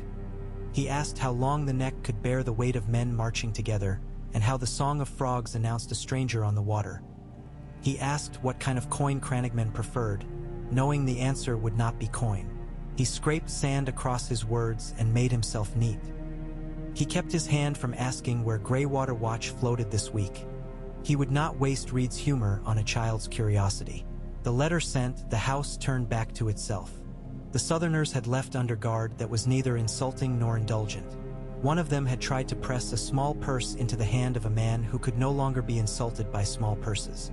Jory took the purse and dropped it neatly into a coffer to be counted at the morrow. Winterfell had learned, long ago, to make gifts into stores. Robb went about with a list and a look that said he meant to know the names of every man who slept under their roof for the next week. Caitlin set the weavers to cutting and stitching until their talk knitted into its own cloth. She had the gift of making women's work into a kind of strategy. Sansa, for all her careful hands, also had a mouth that discovered it could direct others in a way that felt like grace and not like command. Arya escaped by the back entry and turned up in the yard with a stick that had opinions about being a sword. Bran supervised with the gravity of a boy who has learned to accept a different throne than he had imagined. Rickon broke a bowl and then sobbed as if the bowl had been a friend. At the forge, Mickon took an order from Bolton's man for 4 tri-ring mail shirts and read into it whatever men read into Bolton's desires. Leeches won't keep you honest if you put the wrong iron on your back, he muttered, and spat. But they will make you pale enough to look like you don't need protection. Jon went among the lords and the not-quite-lords and the men who were only men and learned the quick math of courtesy. Where Wyman laughed, other men felt rich. Where Lady Dustin was careful, men felt observed but useful. Where Bolton stood, men felt as if they had left a kettle on in another room. The great Jon filled any room he entered twice, first with his shoulders and then with his voice, and then he beamed at men he had jarred until they loved him for forgiving them their nerves. Karstark kept a running count of details on his fingers, as if he meant to knit the North's plans out of bones. The Riswells pointed at maps with the ease of men who could read a pasture by taste. The Glovers thought aloud and apologized for thinking aloud, and then thought aloud again when they remembered honesty was a virtue here. He found Theon in the stables that night, hands bare to the hay because Theon liked to pretend cold did him no harm. The light found his grin and made it a bright thing. "All this talk," Theon said, tossing straw at gray wind in a way that would have cost another man a thumb. "Soon you'll all be wearing antlers and calling yourselves kings again. The songs will be grateful."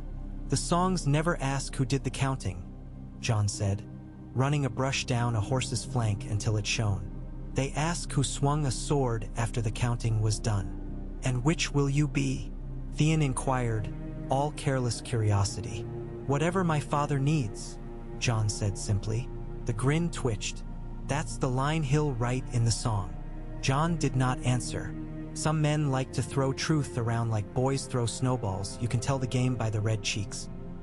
He watched Theon for a moment as the boy tied a strap with fingers that were quick and without tenderness, and put aside the piece of knowledge as if he had put a small knife under his belt to use when needed.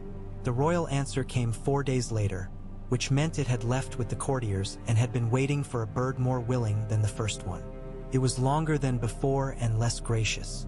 If the South's first 2 letters had flirted with the idea that the North might be an equal part of a whole, this one treated the North as a piece in need of planing.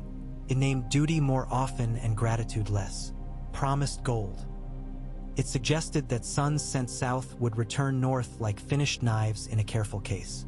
Ned read it aloud in the solar, and no one spoke until the last word had been laid to rest in the silence. "I will send them a list," Ned said at last, "of the names of the boys whose bodies have healed badly from fevers suffered in summer heat south of the neck. I will be polite. I will ask whether gold warms a bed in a winter that has decided you are not to be warmed. I will ask them the names of the crops they recognize by smell and whether any of those crops are oats. I will ask if they know where Moat Cailin stands. I would love to see the faces of those who will read such questions," Wyman said happily. "I would pay to see those faces, which is difficult for a man of my means." "Send the letter," Barbary said to Luwin, in that way of hers that made it sound like Ned's idea. Jon kept his post by the window and watched the yard while the words were shaped. He saw the crannogman slip away as quietly as a leaf when the wind tires of playing with it. He saw the great Jon standing with a tankard that steamed, offering it to a man who refused and then scowled, as if he had been injured by the opportunity to be polite. He saw Roose's men walk like men who had been taught to walk, and he did not like in the least that he could tell.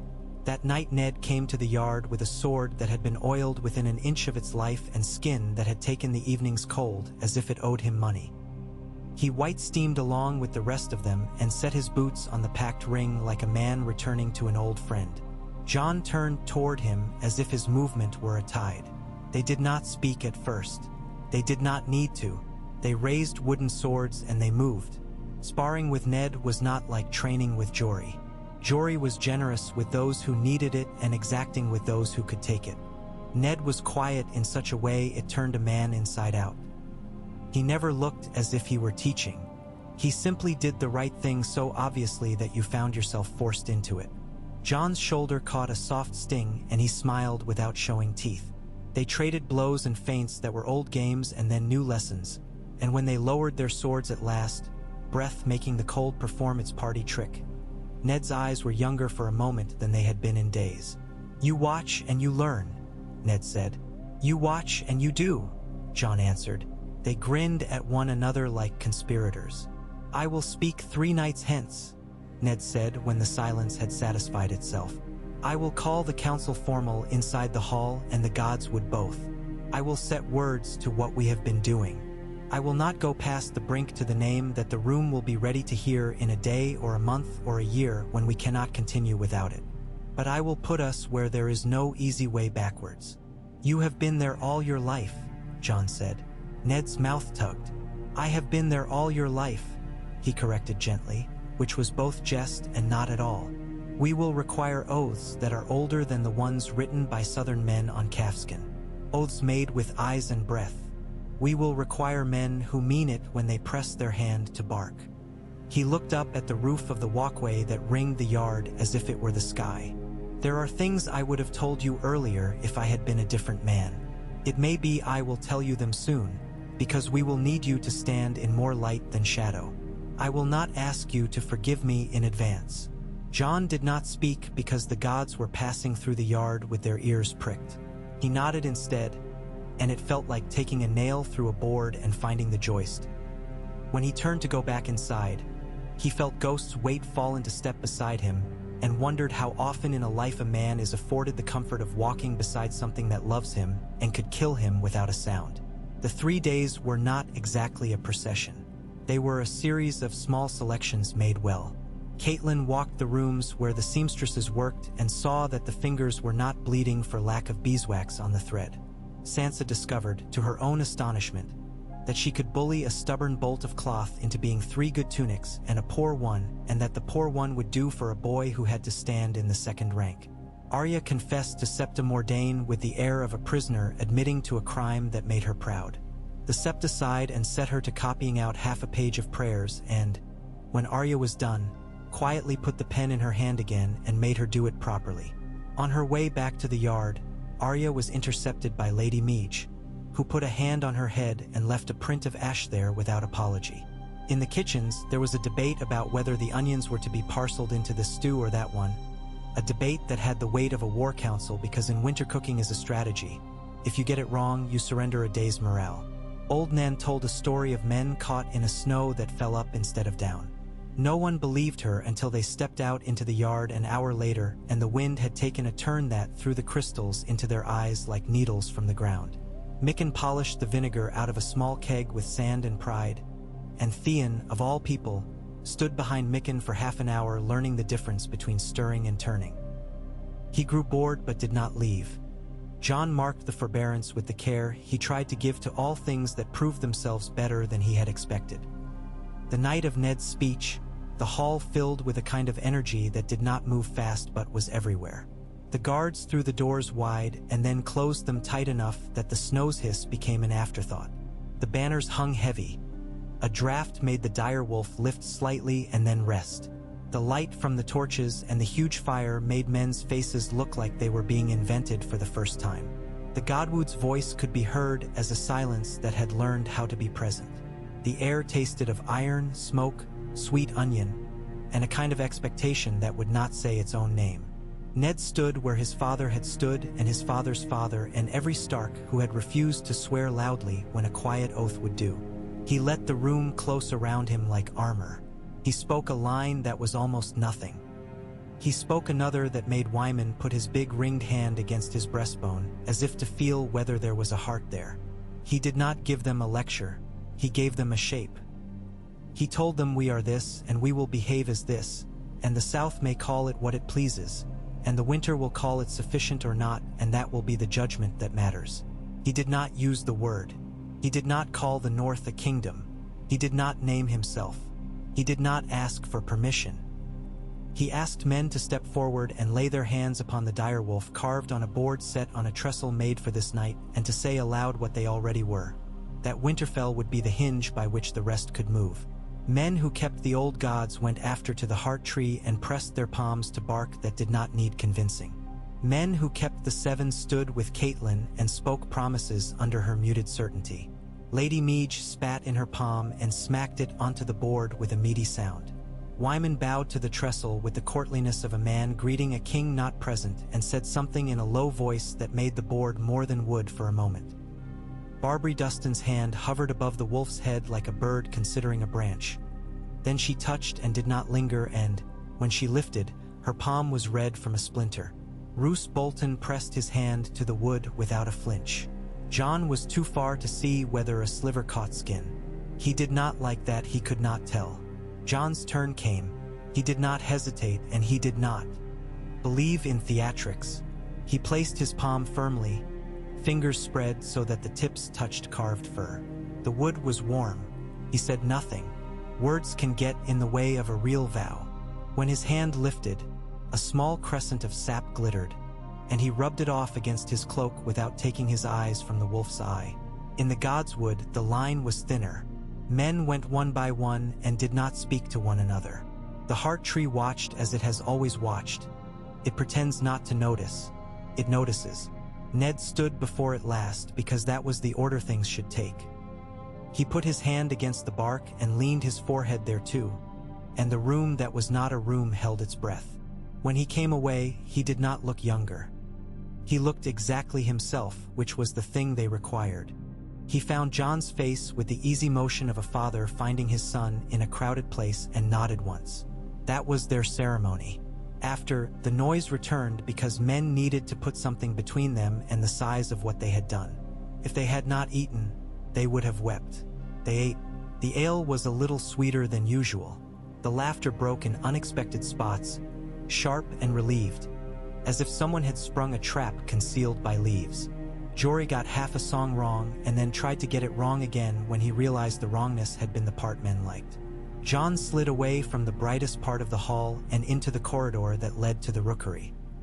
He liked to walk then, when the house's hearts beat like the sound of women washing clothes by hand, a rhythm indistinguishable from living. He took the steps up two at a time and found himself in the smell of bird and oats and thoughtful droppings. The ravens lifted their heads as one and then ignored him the way clever animals do when they recognize a man with no food. He stood at the window slit and watched the night's bright cold. In that darkness, the snow made the yard into a room. He thought of the South, and of a boy who had been told he was king and now had to live with the damage that knowledge causes the inside of a mind. He thought of Tywin Lannister, who did not need a boy to know what he meant to have. He thought of Cersei, who loved her children more than her soul and had chosen accordingly. He thought of the Riverlands, where winter and war would be confused until both forgot the manners that had once kept them distinct. He thought of the wall and its old stones and of Jeor Mormont standing on it in iron and fur, peering, as if his eyes alone could keep the night in its place. When he returned to the hall, Theon was midway through a speech to two girls from the kitchens about what the sea did to a man's blood. He waved his ale cup in a way that might have taken an eye had Ghost not directed a quiet, disdainful stare at the moving hand. The girls' mouths turned upward in the polite way women had perfected by the time they were 20. Amused enough to make a young man believe he had some claim on triumph, firm enough to end the conversation when it bored them. Theon saw Jon and grinned around his own performance. Jon inclined his head, acknowledging the theater, and made sure to speak to the girls, not to him, about the stew's holding spice and how the potatoes had been cooked before they were added, a trick that had made all the difference. Theon's eyes narrowed when the girls laughed at that. Jon did not care. It is a good lesson in the North to learn that a man who understands a kitchen can command a camp. Sleep came late and gave little, and what it gave had teeth. Jon woke with the sense he had been running through snow in a dream and that something had kept pace with him while making no sound. Ghost looked up from the foot of the bedstead, ears pricked, and then set his head back down with a huff. It was enough.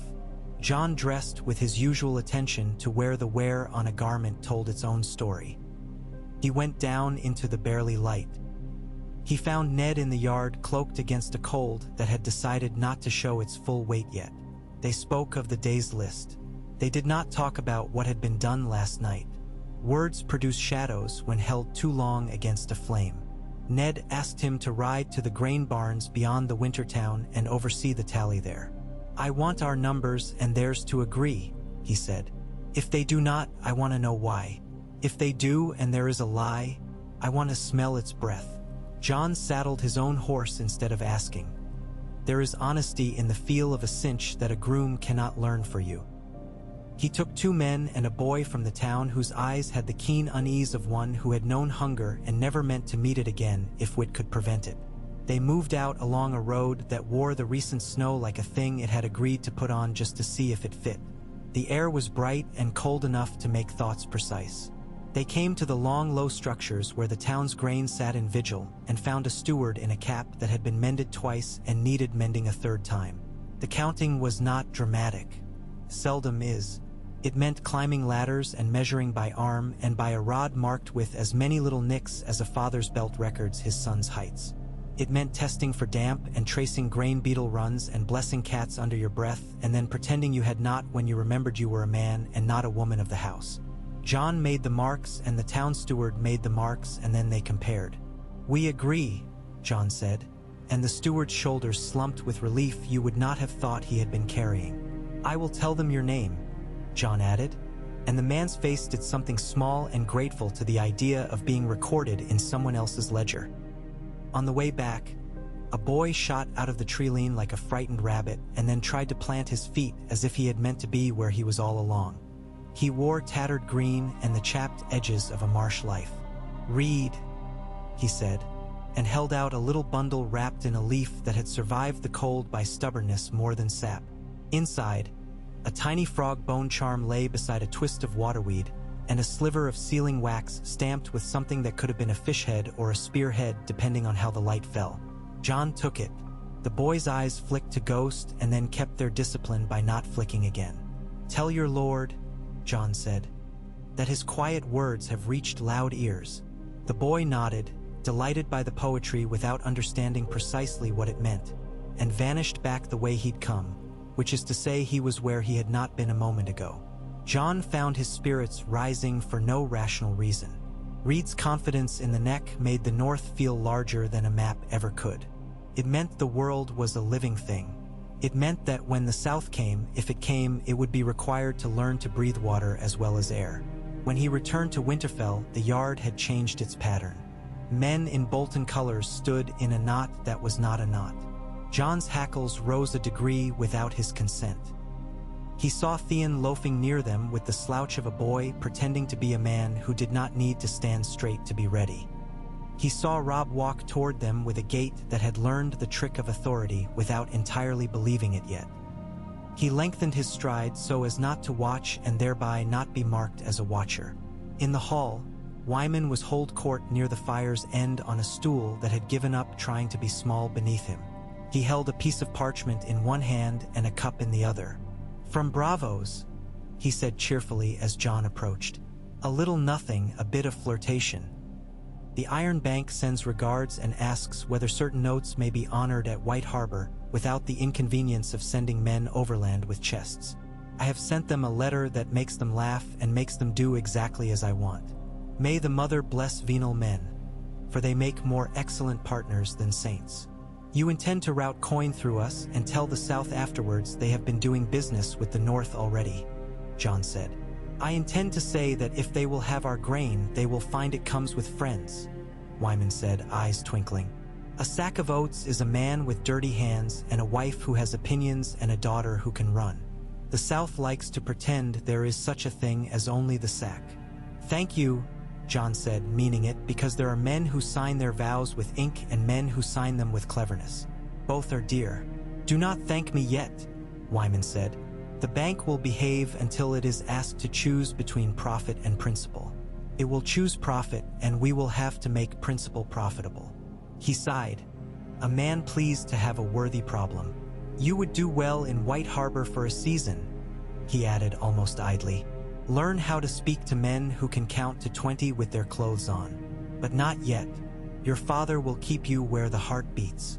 "I would prefer to be where the work is," Jon said. "Ah," Wyman chuckled.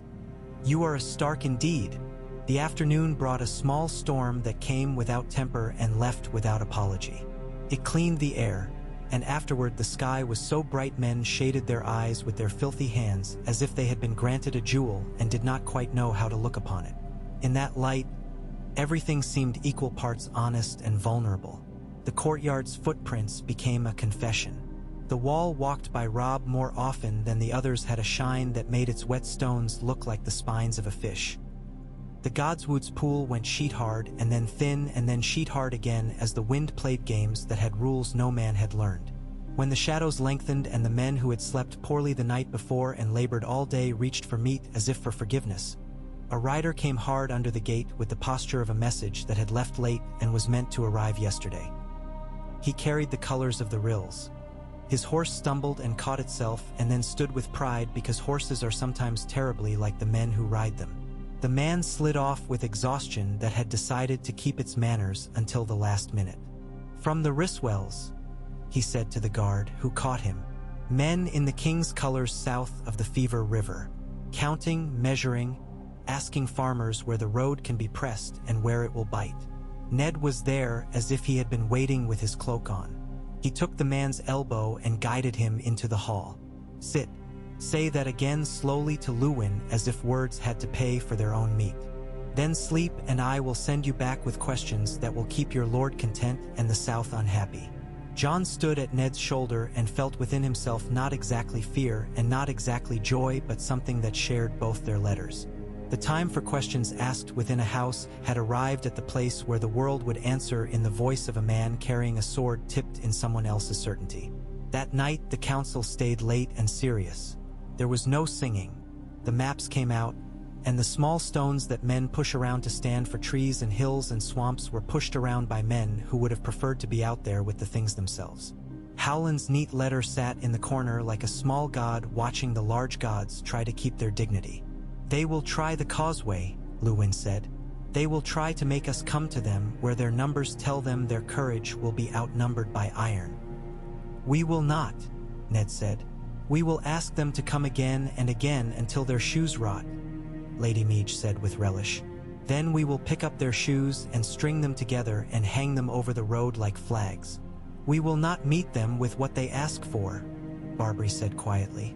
"We will meet them with what they have not considered." "The neck is a lesson," Wyman murmured. "I look forward to watching a southern man learn geography." Jon made notes not because he distrusted his memory, but because the act of writing sharpens the points that must be made later when telling men with fewer words in them what they had to do. He kept his hands steady as he heard his father say simple things in such a way that they sounded like both common sense and startling bravery. "We guard. We provide. We question. We delay. We keep. We keep. We keep." Before they parted, Ned put his hand on Jon's shoulder as if to measure whether the bone beneath the skin was becoming a man's or was still the boy's. "At dawn," he said, "I want you riding to the Fever River. Take Jory. Take 6 good men and 2 who are simply honest enough to admit they tire. Look, do not be seen unless you choose it. Bring me back a list of what those men carry and how they look at the land beneath their horses. And if you can find it out, what they are called by their captain when he wishes to be kind." "And if he wishes to be cruel?" Jon asked. "Then tell me if his cruelty is rote or an art," Ned said.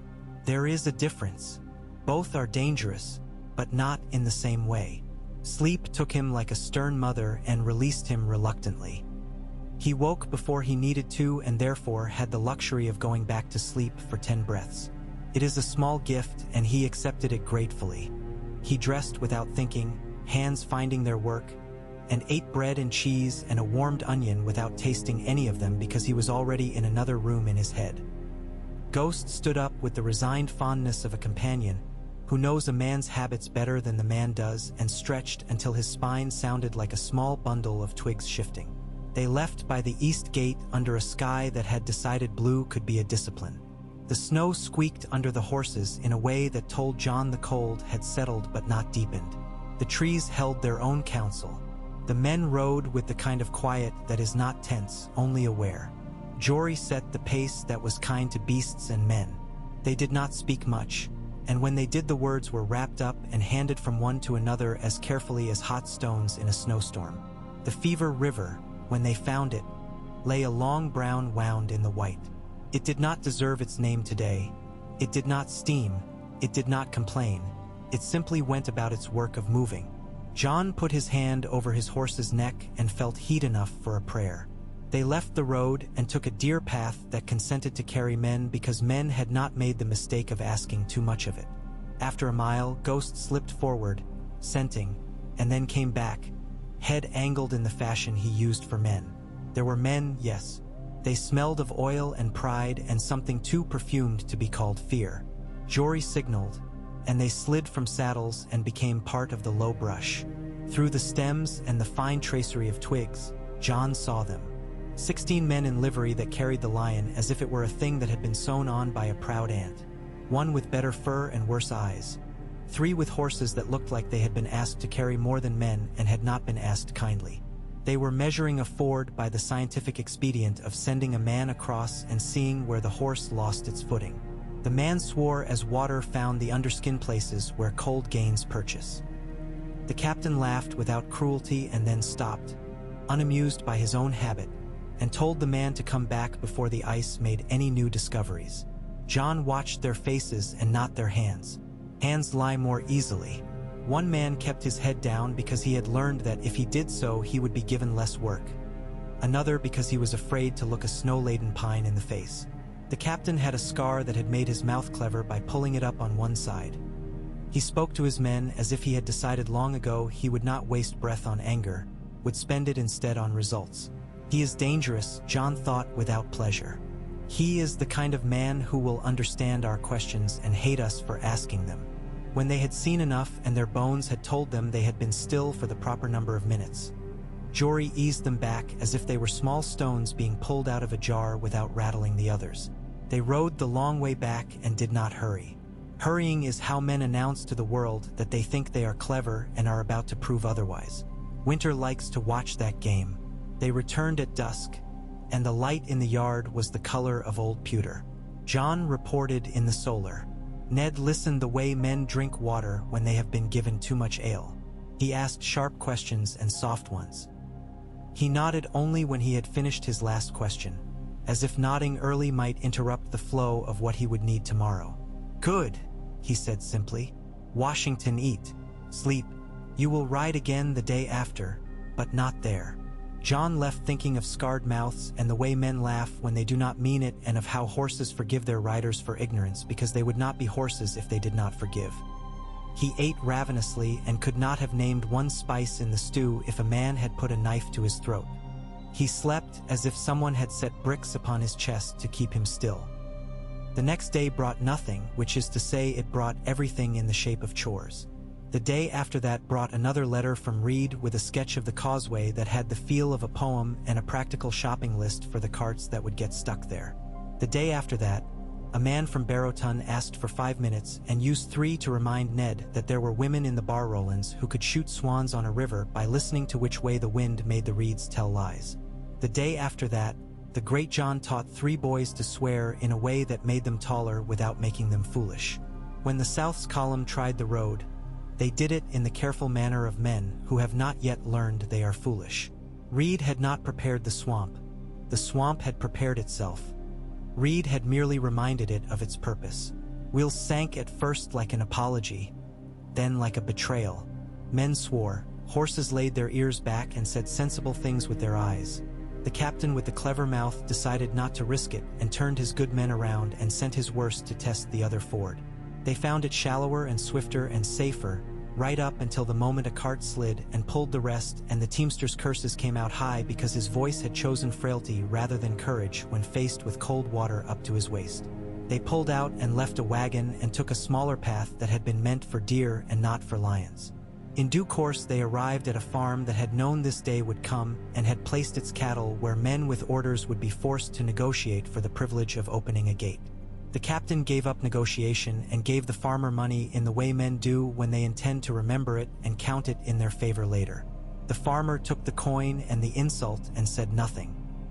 When the column had gone, he put the coin in a jar and spat in it and then laughed because spitting in a jar is a child's thing and he was a man. He would use the coin to buy a collar for the dog his son wanted. He would tell no one his loyalty had been bought for a dog. It had not. Winterfell heard all this, because the North tells itself stories as if recounting the weather shortens it. Jon listened and did not smile. Reed had taught him that one smiles quietly at good fortune in the neck because the wind takes the grin and grows curious. He wrote it down. He told Ned only what mattered. He slept well. Nd woke early and took boys into the yard and set their feet right and corrected their foolishness and praised what could be praised without turning boys into peacocks. The measure of a house is how it behaves in the weeks between crises. Winterfell behaved like a thing that had been built to survive. Its people made warmth. They made bread. They made oaths. They made time do what they needed it to do, which is the greatest art. And in the long, slow labor of that art, a father and a son learned the craft of standing together in such a way that whatever word came later, king, independence, something older and colder, would fit them because they had been fitting themselves all along, not to a name but to a duty. One night, when the wind had curled into itself and lay sleeping like a big hound at the foot of the keep, Ned and Jon walked the wall toward the northwest corner where the stones hold the cold, as if it is a memory they are unwilling to relinquish. They did not plan to meet there. They merely ended there because some places are where talk puts itself down when it grows heavy. The sky was a riot of stars. The nearest men were far enough away that voices could be private if they were careful. Ghost lay in a drift that had decided to shape itself like a wolf and learned that the shape had a beating heart. "I made a promise long ago that has been a wound and a bomb," Ned said finally, the breath from the words making a little cloud that drifted away and then chose to settle on his beard and be a decoration. "It has made a liar of me when I wanted not to be a liar. It has made you less in this house than you ought to have been by any decent accounting of a boy's heart. It has kept you more in my heart than any risk-averse man would have allowed. If I have strength enough, I will not ask you to live inside that promise much longer." Jon stood very still. For a moment, the cold fell away, and the long ache in his belly that had been there since his first memory of being old enough to understand his name was not other men's names went quiet. He did not reach. Reaching would have turned this into a scene. "When you do," he said simply, "I will take what you tell me as if it were water." Ned's mouth twitched. "We are both parched, then." They did not say more. There are words that are insulted by company. They banged their gloved hands together to bring blood to their fingers and walked on. Below them, the yard breathed. Above them, the stars burned so sharp a man could have cut his lip on them. In between, father and son moved with the thoughtful step of people who have thrown their oaths at the future and waited to see if the future had the decency to catch. In the days that followed, more men came and more letters. Caitlyn's brother sent a hawk feather and a courteous note that sounded like a river talking about rocks it would one day move. A black-cloaked messenger from the gift brought news of a barn that had collapsed under snow and was rebuilt in a day with men from 3 farms who had their own barns to see to and saw to them anyway. A raven from the Eyrie took 2 extra days because the bird had decided to sun itself on a southern wall and had not been convinced otherwise until a boy threw a stone. A message from King's Landing, golden wax again, pained at having to repeat itself, offered honors and promised punishments and suggested marriages and assumed an obedience that made even the most courtly men in Winterfell glance down to hide a smile that was half pity. The council answered with the patience of hard ground. Houses Humphrey and Serwyn sent staves of ash and had them counted with thanks. The Umbers sent 6 men and 7 stories and a cask of ale that tasted of smoke and elk and the idea of life being better than expected.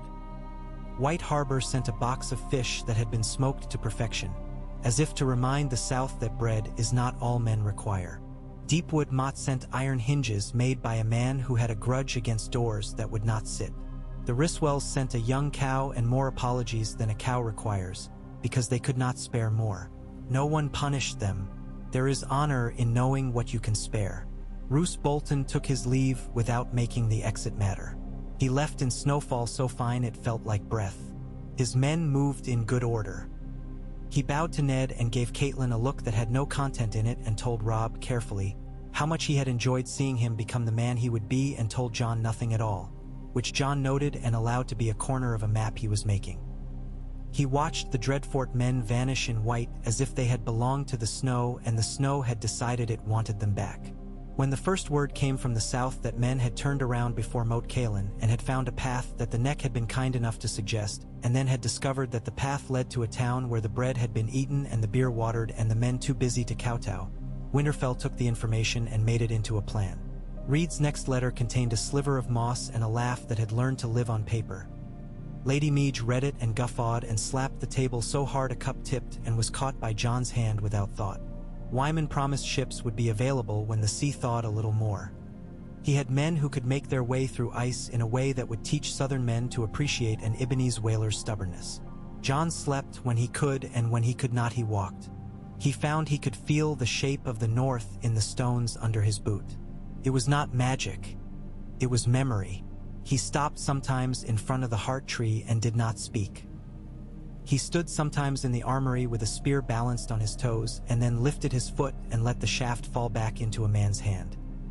He crossed words with Theon when Theon was feeling sharp and learned to let the boy's slights fall on the floor like embers until one might be useful to light a fire. He sat with Bran and listened to the boy describe the way corridors sounded to him now. Different, larger, heavier, with echo where it had not echoed before, as if the house had decided to speak to him in a lower register out of respect. He did not dream often about the south. When he did, he dreamed of a sun so bright it ate color. He dreamed of a red smile on a metal face. He dreamed of a white bird trapped in a gold cage that did not remember its own dusk. He woke with the sense that names would be required soon, and that the men who gave them would choose carefully, and that he himself might be given one and might find it like a good coat or like a bad one and would have work to do either way. On a day when the sky decided to fling snow sideways for the sport of it, a woman from the Barrowlands with a face like a ridge of land came to the hall with a boy of 9 who had lost his father last winter and had the same eyes as a dog who had been taught to wait. She asked for nothing and got good boots and a promise of 2 hogsheads of grain and a place near the fire until the wind chose to play fair again. On a different day, clear and crisp, the kind that makes even men whose backs ache walk out to stand in air because it seems salubrious to be witnessed by a sky of that color, Jeor Mormont's second letter arrived. It did not say worse. It said more. It asked for nails and hides and the hard things men do not think of on summer days. It spoke of lights in trees that did not seem like men's. It spoke of silence that had grown heavier. It thanked by name a boy from the winter town whose small cart of oats had arrived at Molestown to cheers because it had arrived at all. It did not ask for prayers. It asked for action. Ned answered before supper. He signed with the direwolf seal. He told Jeor the north would not starve its wall. He told him that the south might think to starve the north, and that the north would use the time it bought with its delay to build its muscles in places that would not show until it was too late for men who judged everything by the cut of a doublet to do anything about it. He closed the letter with a sentence that made Luwin look up once and then lower his eyes and smile in the way of a man who has watched a boy become himself. Winter is not the same winter on both sides of a stone. We will be our side properly. Jon found himself smiling, too. He looked at his father and saw a man who did not love war and therefore would not cheat peace, who did not love titles and therefore would not find himself owned by one, who did not love the South and therefore would not be distracted by its flattery. He put his hand over his own chest and felt a beat. Ghost lay on his feet and breathed with him, every exhale a low promise to whatever might put its nose against their door.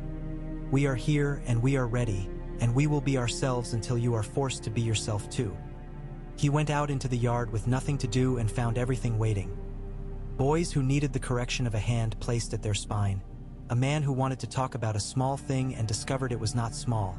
A girl who had stolen a minute and needed someone to praise the crookedness of her stitch because it was going to keep her brother's hand from freezing. A gray horse who noticed that Jon looked at it like a friend and therefore consented to be brushed on the face without debate. He breathed, and the air took his breath and made a picture out of it and then let it dissolve. Whatever word would come. The North was already saying it, in wood and iron and breath and a father and a son. The snow settled into a lull that looked like peace and was only the part of winter that lets men forget it has more teeth to show. The house wore its quiet as a garment mended so carefully you could no longer see the tear. Men went about and made themselves smaller when their work required it, filling seams and corners with purpose, and bigger when they had to lift or shout or call across the yard, and the shape of Winterfell shifted and held. Jon woke to the sound of a shovel biting hard snow in the passage below his window and the softer metal on ice that means someone has chosen to save his own back later by doing the work clean now. His breath made a small halo in the hour before dawn.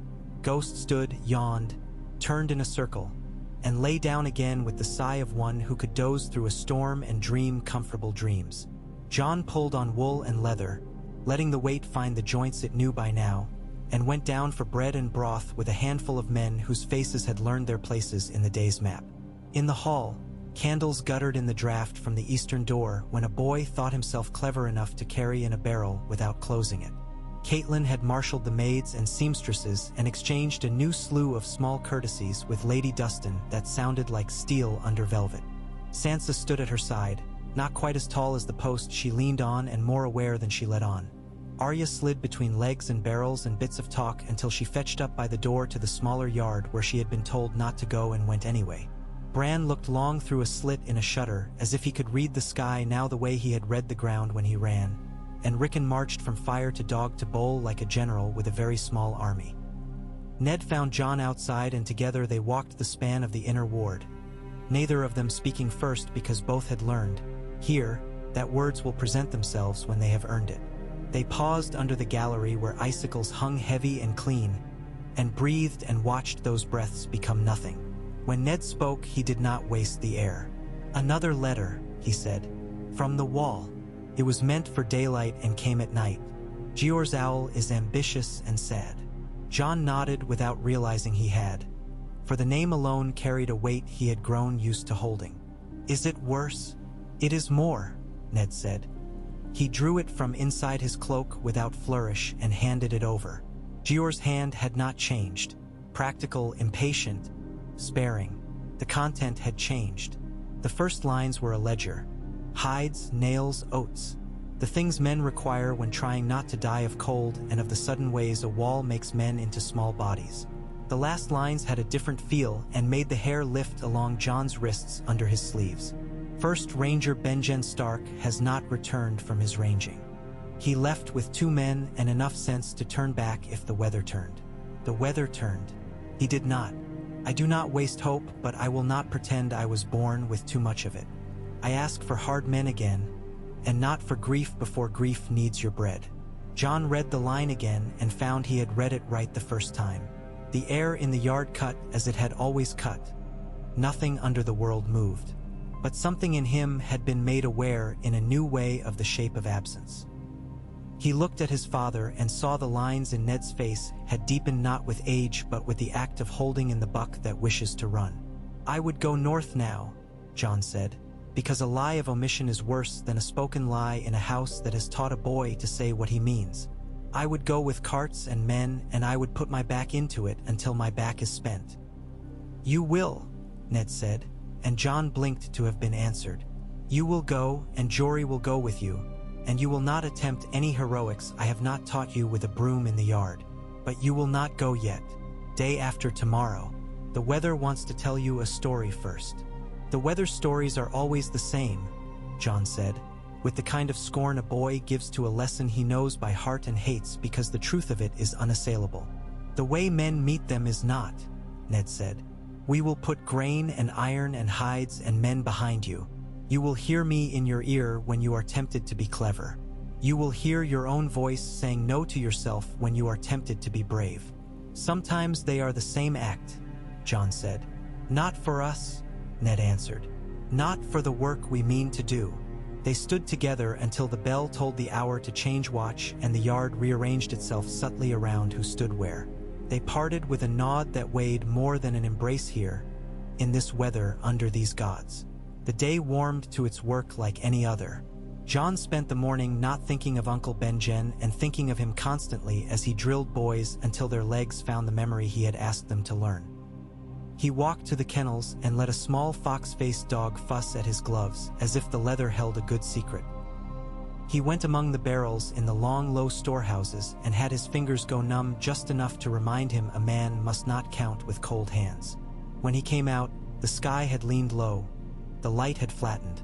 One of those little storms that hurry across open places like gossip had begun to sprinkle fine snow that made a hiss on the thatch. At noon, Lady Meege took a turn along the top of the wall and Jon found himself there too. "Your uncle is a good man," she said without preamble, not looking over. "He knows the difference between stubborn and steadfast. He learned it up there." She thrust her jaw toward the north, where the air eats men for sport. "The wall knows when you are guessing about yourself."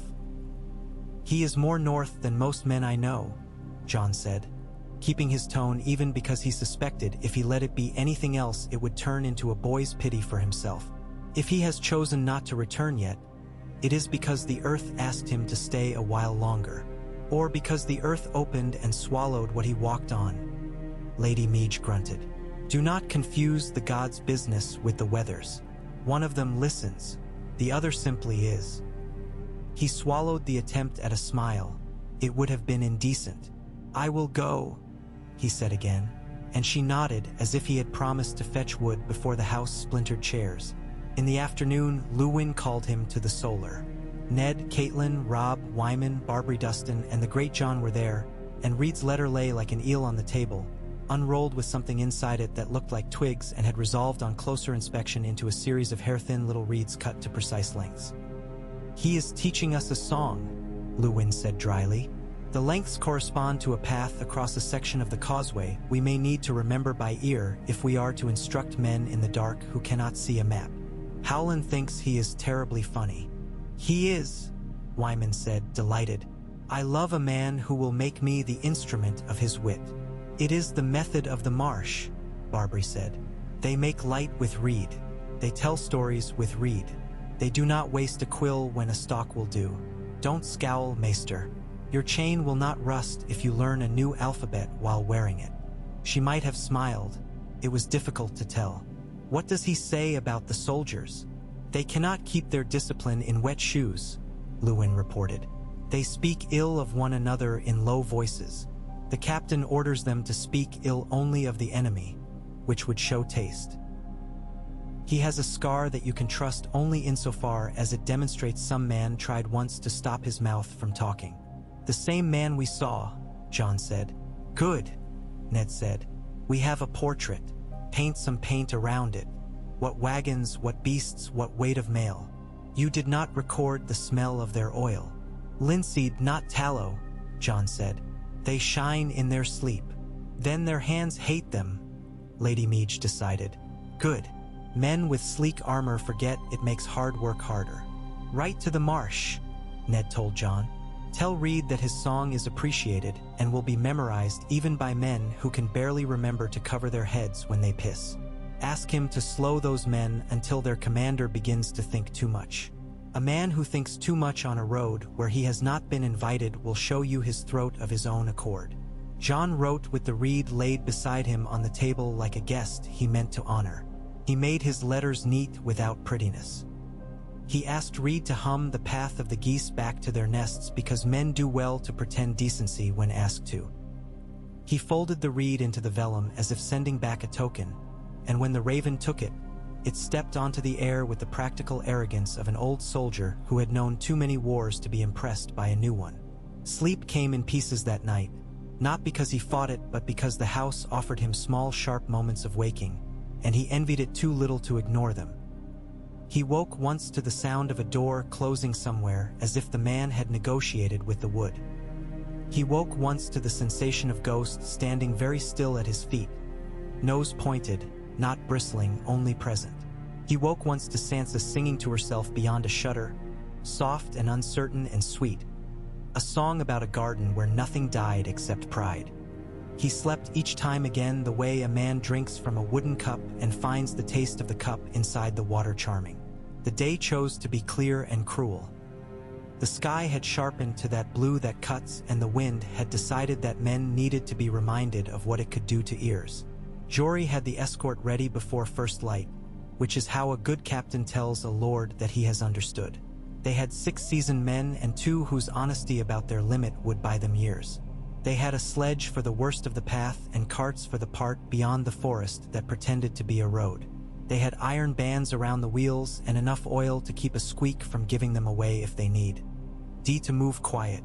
They had wool and extra wool. They had salt meat and dried fruit and a crate marked in Luwin's careful hand in blue. Nails. Caitlin stood by one of the carts as if she had simply wandered into the yard and found herself there by accident and had decided to be kind to men while she was at it. She handed Jon a set of gloves that fit him better than any pair he had owned, because she watched his hands and had made the guess herself. Do not be ridiculous, she said without heat. Jory will show you how to avoid being ridiculous. If you must do one thing he tells you not to, choose the smallest one.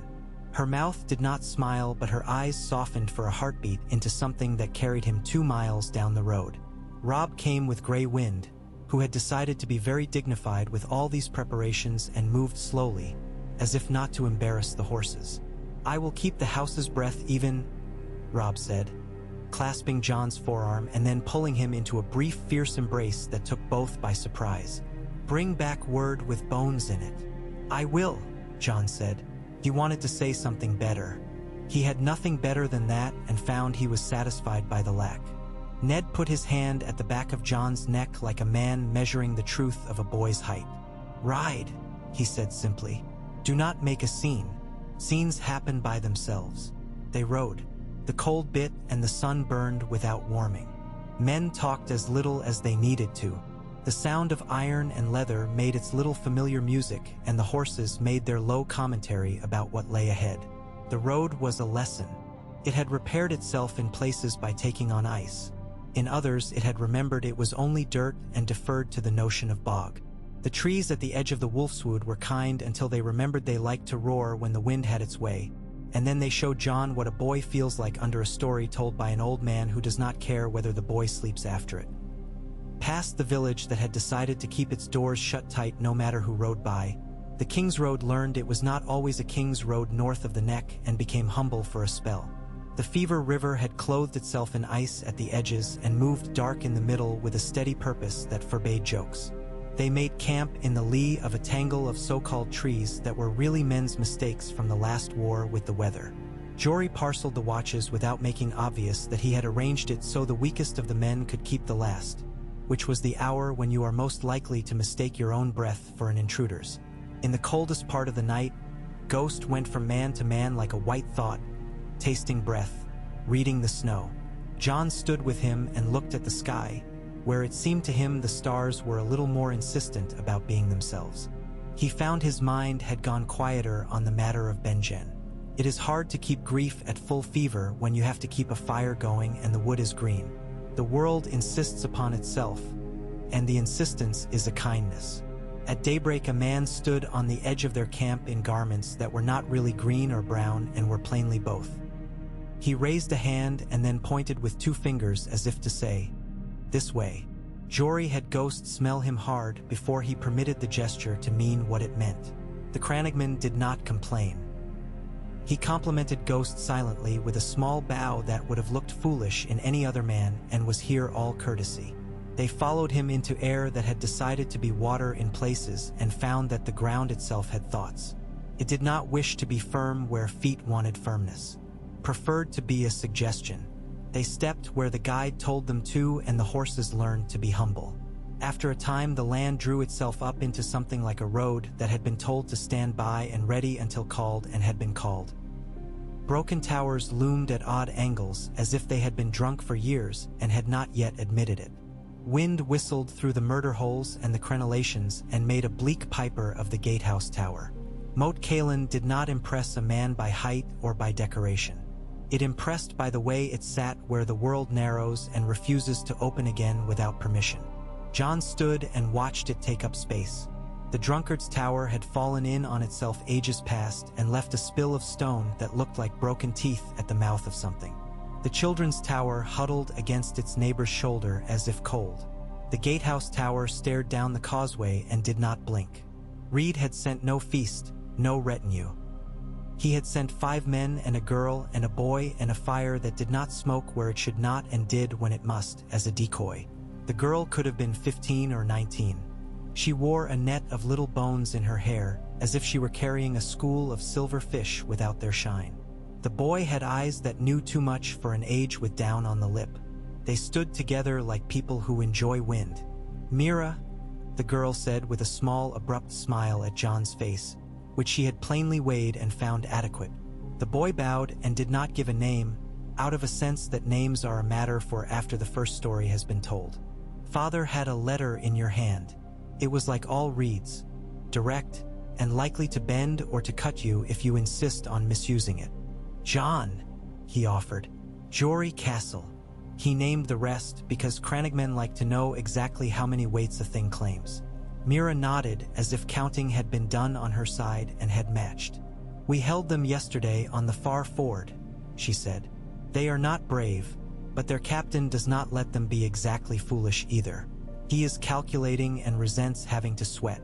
I do not trust him to do us the kindness of making a mistake on purpose. We will give him a mistake anyway."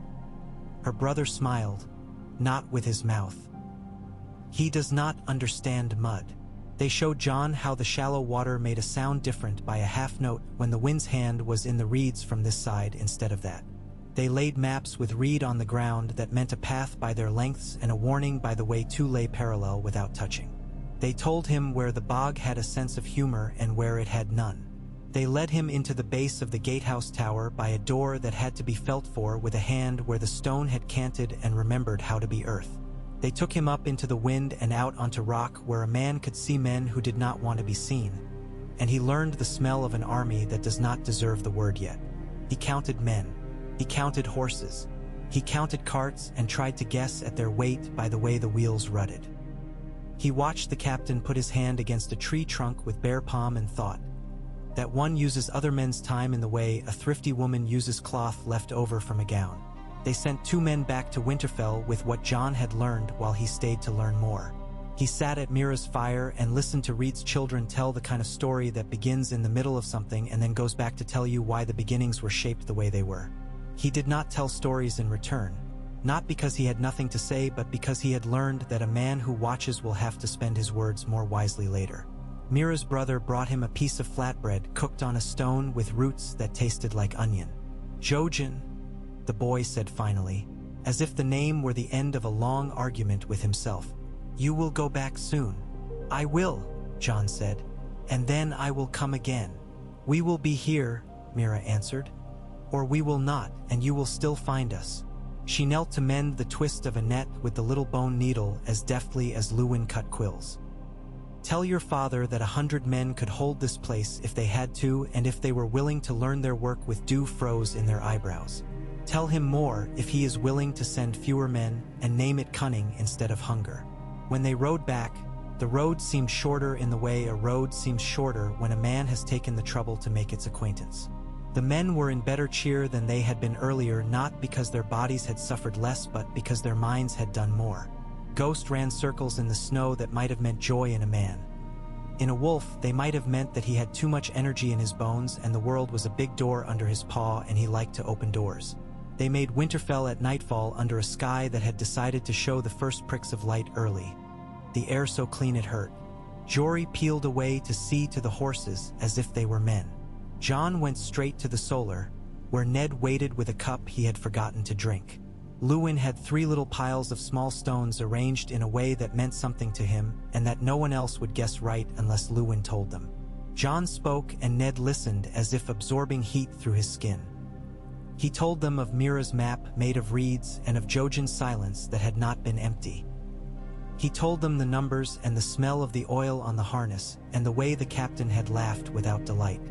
He told them what he thought the captain would do next because he had seen the way his eyes slid to the next thing even while his mouth spoke about the thing in hand.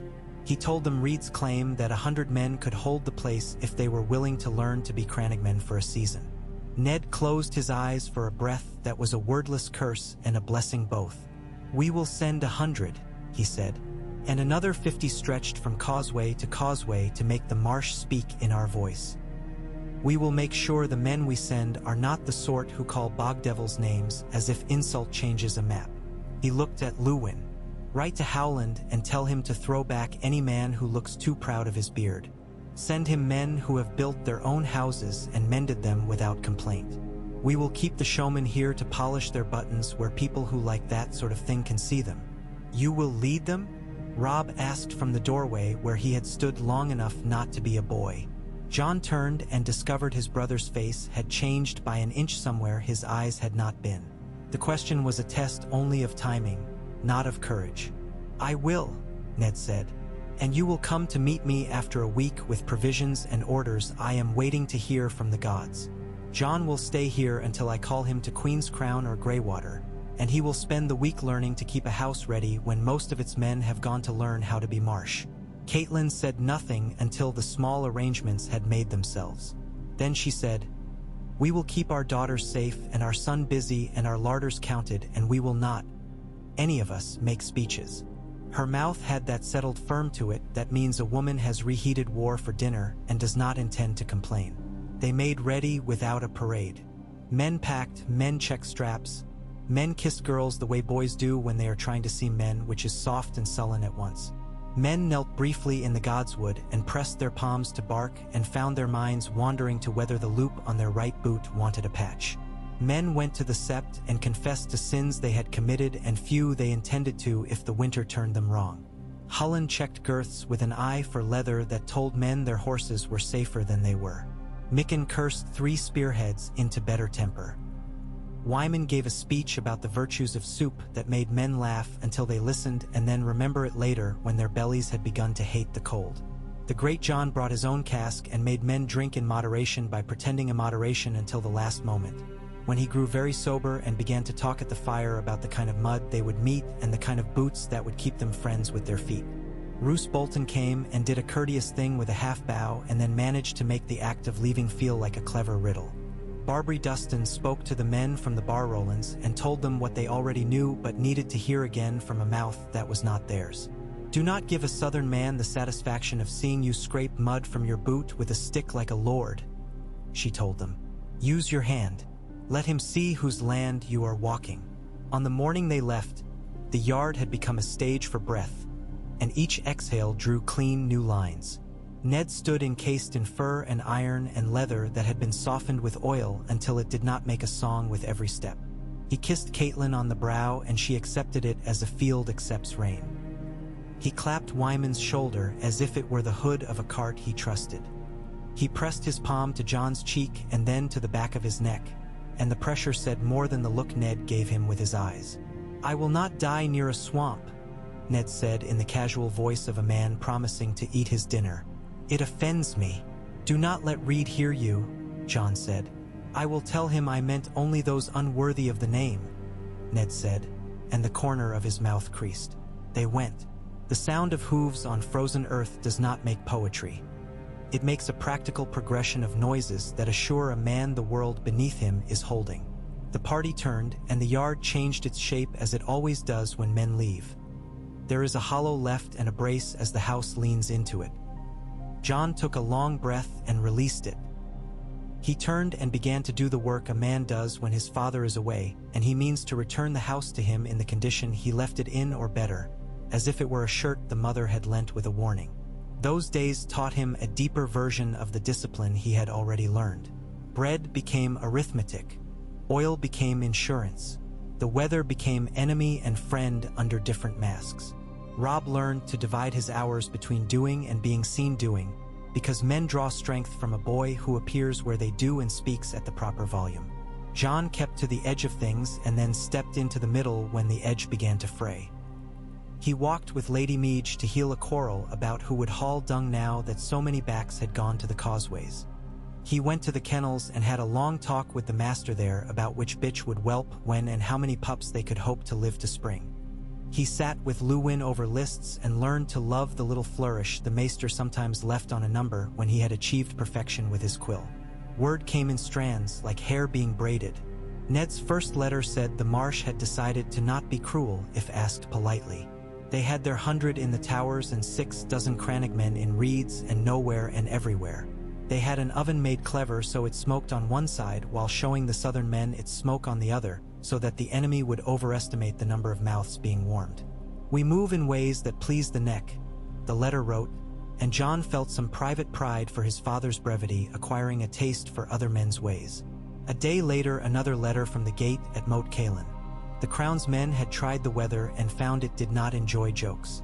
2 carts sunk, 1 horse saved, 1 drowned, 1 man dead with a broken neck because he fell oddly, which is sometimes more tragic than a noble death and sometimes more honest. The captain had not wasted rage on the drowning, which Jon found himself respecting with irritation. Men like that are dangerous in a season like this. They will not squander what they have gained. A courier from White Harbor arrived with cheeks so cracked he had to drink broth with a grimace. He had a sweet in his pocket that Wyman had tucked there with mischief, and which he did not dare eat in front of Robb and Jon because men here do not behave like children under their lord's eye unless they have earned the right. He brought letters full of gain and anxiety both.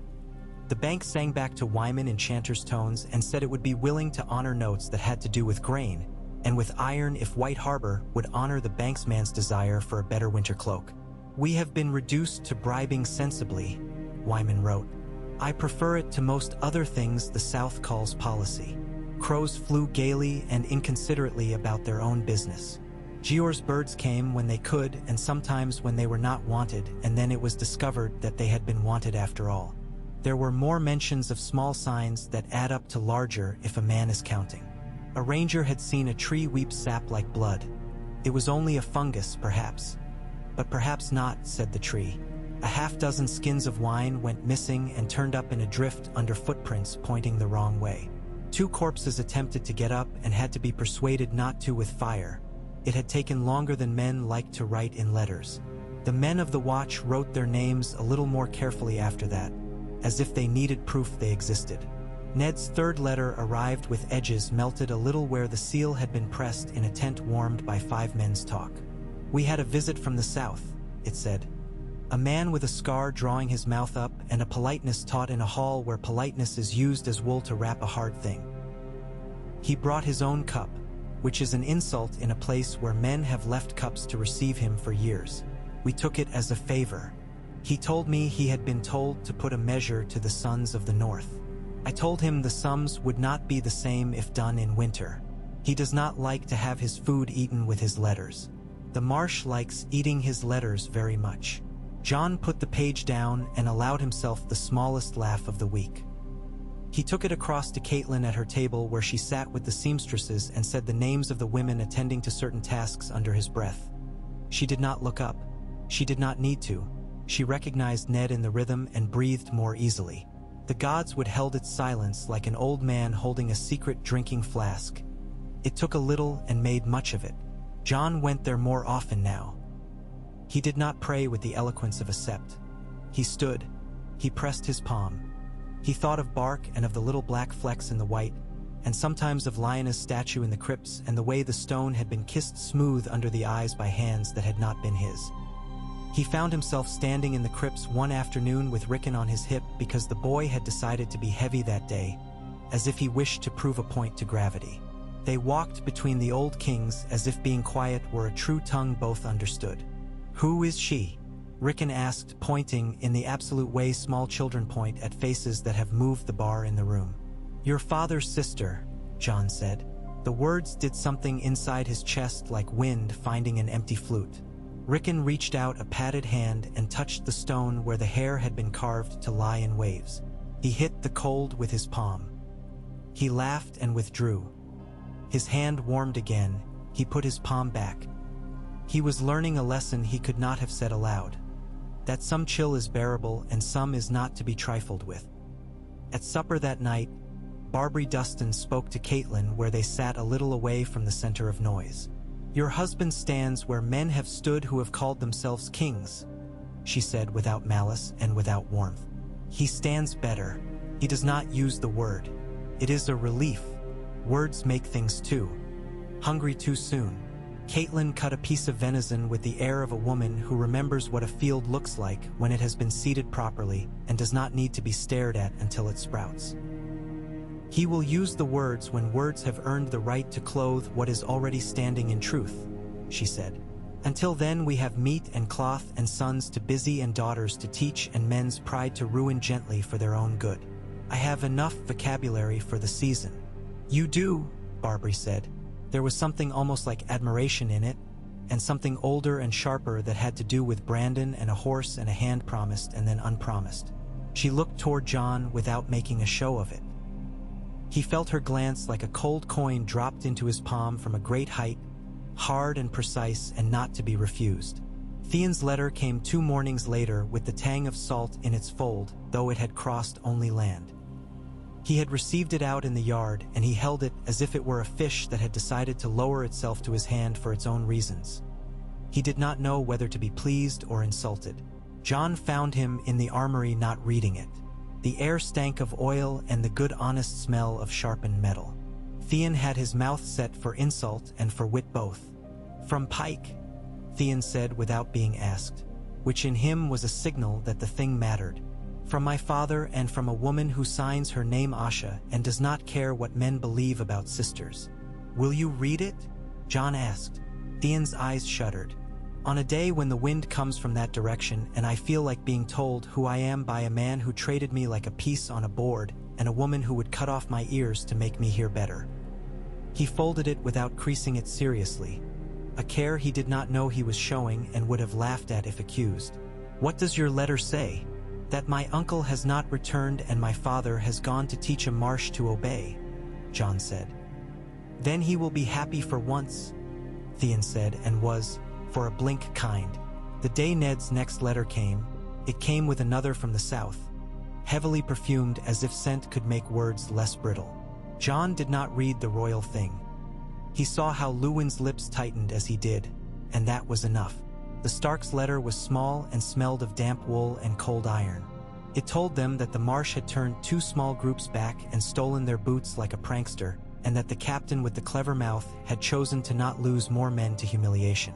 It told them that the Dreadfort's men had worked well, which was news worth measuring with other things.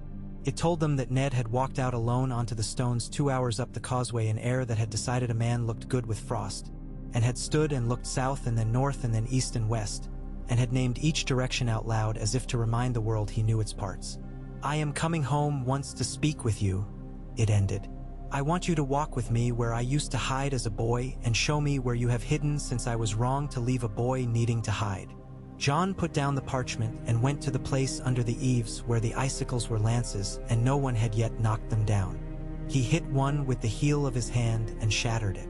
Ghost looked at him as if this was the sort of thing men did sometimes when words became malleable. At dusk, Ned rode in with 20 men who had learned by now to ride with their bodies, forgiving the idea of being covered in wet. He swung down as if he had stepped off the smallest step at the front door. For a long moment, they did not speak but only looked, a boy and a father measuring the common thing between them which had grown since last they checked it. Then Caitlin reached them and kissed Ned, and the hall stole the lad's moment at once because it belonged to the house, not to the two of them alone.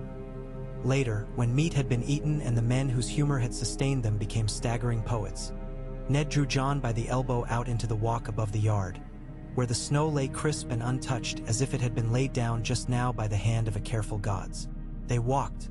Ned stopped at the corner where he could look down on the training ring and the slice of sky that had been his a boy and was now portioned out to his men.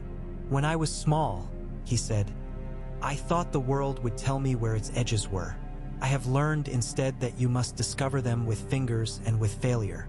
There are edges I did not choose to show you in time. You kept me and lied, Jon said, not unkindly, but as if laying out the medicine on the table in its vials and then stepping back to look at it properly. Yes, Ned said, I kept you and lied, and I did it to keep a promise and to keep you. I lied to the South and to myself and to you, and none of that succeeded in keeping the promise clean. But it did keep you. There is a difference between purity and goodness, and I chose goodness. Jon surprised himself by laughing, gently, once, in his throat. I am not certain the gods will agree on your definitions. The gods are quarrelsome, Ned said. He turned and leaned his back against the wall. I can tell you truth tomorrow or in a month or when the river opens. I prefer tomorrow. It does not belong in the hall. It belongs under stone and in bark. It will change the names in your head. It will not change what I ask of you. It may make it easier to ask. Tell me, Jon said, and was surprised to find that his voice was steady and his legs did not wish to run. He saw Ghost's ears turn, and he understood that the wolf would somehow understand the shift in the air even if the words themselves were not his. In the crypts, Ned said, with your grandfather watching and my sister's stone hearing. You will be angry with me, and we will live in the anger and then move through it, and in a week you will be asked to read a letter as if your hand had written it, and you will say yes because I will not ask you to break yourself on 2 oaths when one will do. And sometime in spring, you will ride to a place where you will meet a man who remembers a winter that tried to starve his people, and you will sign your name beside mine on a thing we have made together, and it will be a mark that tells the South we have not run away. We have simply chosen to live where winter lives. The wall had grown cold behind Jon's back, and he went cold with it. He nodded because the things Ned had said were large and would not fit in any word he had stored. He found he was not a child in any sense that mattered, and he wondered at the small mercy of discovering it like this, with his breath freezing carefully and his father's face exactly as he had always known it. They went down. They took torches. The torches cried about the cold and then consented. The crypts breathed slow. Men do not learn to walk on stone without hearing their own bones answer. They walked past kings who had been boys once and had eaten apricots with juice on their chins once and had broken their teeth on hard bread and had learned to ride on ponies that took a perverse pleasure in scraping them off under door lintels. They walked past women whose names had been sung and not, whose pictures had been carved by men who had loved someone else and had been paid to love her for an afternoon with stone. They went to Lyanna, and the torchlight gave her eyes life for a moment and then took it away again. Ned stopped. He swallowed. The sound was small and deep. "Promise me, Ned," he said aloud, not with the raggedness Jon had imagined when he had first been told of words spoken by a dying woman, but with a steadiness that had nothing to prove. "I promised," he added, "to the air and to the stone. I kept one part of it and broke another, and I have lived like a man who sleeps with a brand under his blanket ever since." Jon's heart was too loud in his ears. He found that the body behaves strangely under truth before the mind has caught up. He began to sweat where his shirt met his skin, and he stood still because if he moved the world would tilt. "I took a girl from a tower and I took a boy from her body," Ned said. His eyes did not leave the stone. "I did not kill the men I should have killed. I killed others later and found that none of it weighed the same as the choice to lie to my house and my wife and to teach a boy I loved to stand in the shade so that men who hate the light would not step on him." "Jon, say it," Jon heard himself say, and then he realized he had asked for what he had always asked for and accepted he was doing it out loud. "Your mother was Lyanna," Ned said. The torches flickered and made the shadows move as if an audience had shifted. "Your father was the man everyone has taught you to hate more than the man who actually deserves it. He was Rhaegar. He loved her. She loved him. That is neither excuse nor indictment. It is simply the knot as I found it. I took you because if I did not, you would be crushed by men who are offended by the idea that a baby is required to carry the weight of their meaning. I called you my bastard because I could not say the truth. I told lies to the woman I love and to the priest in my head and to my own father's bones.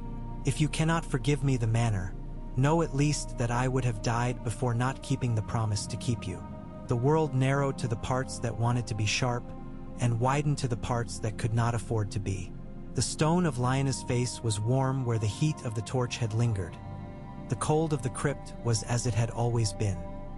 Jon found himself thinking of the wooden wolf board in the hall and of the way sap had stuck to his palm when he had lifted it at the oath table.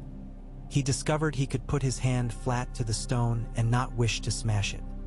He discovered he could be angry at men who were dead and at men who lived and loved him and at men who had not been in rooms where the choice had been made. He discovered he could love the man next to him in a way that did not change because the names had rearranged themselves. "I will not call you father in a way that suggests now I will do so more because you have told me something," he said. He had not known he would speak. The words had forced themselves up through bone and into air. "I have always called you that in my blood.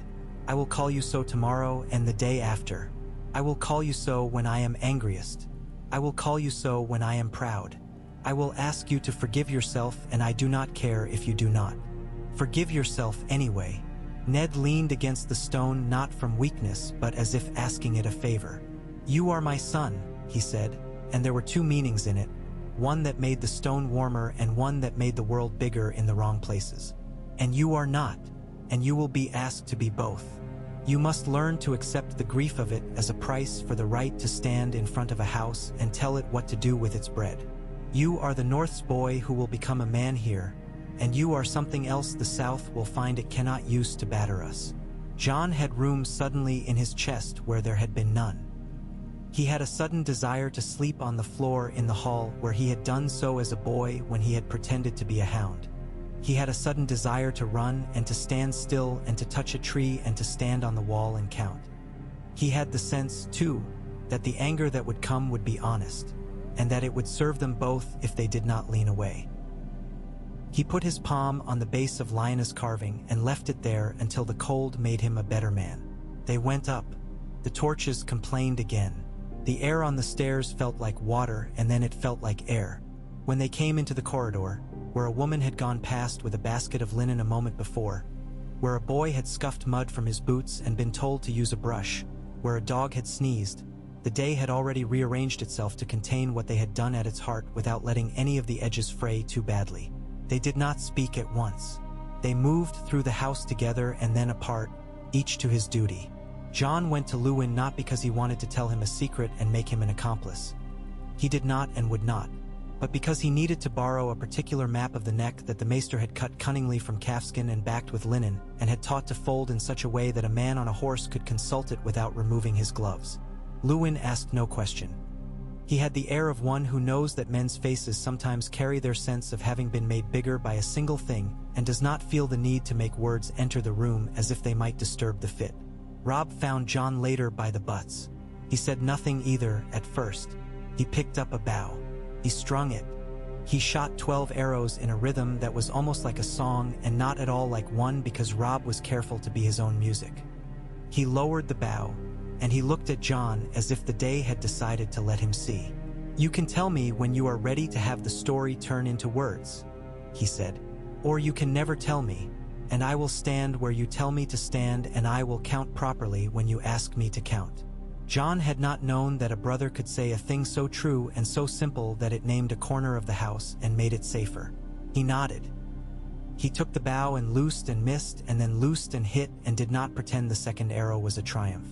Gray wind rose and stretched and yawned and lay down with his chin on his paws and watched a fly move along a pillar as if that, too, were a kind of story that needed attending. A day later, Ned returned to the neck, and the letter from the south came with a flourish the same morning. It bore a king's seal and used to being ignored and full of itself. It contained little new content and much injured virtue. It threatened gently and promised lavishly, and used the word unity as if it had been minted south of the neck for southern money only. Luwin read it and looked beyond the ink to the men. Caitlin took it gently from his hand and placed it under a ledger of salt and made a practical little barricade of it. Jon took up his day with a second heart in his chest. He felt a strange lightness that had nothing to do with the air. He moved in the yard and found his limbs had remembered their work without being told. He tended a boy's grip until the boy's hand stopped hurting and did not let himself take pride in being thanked.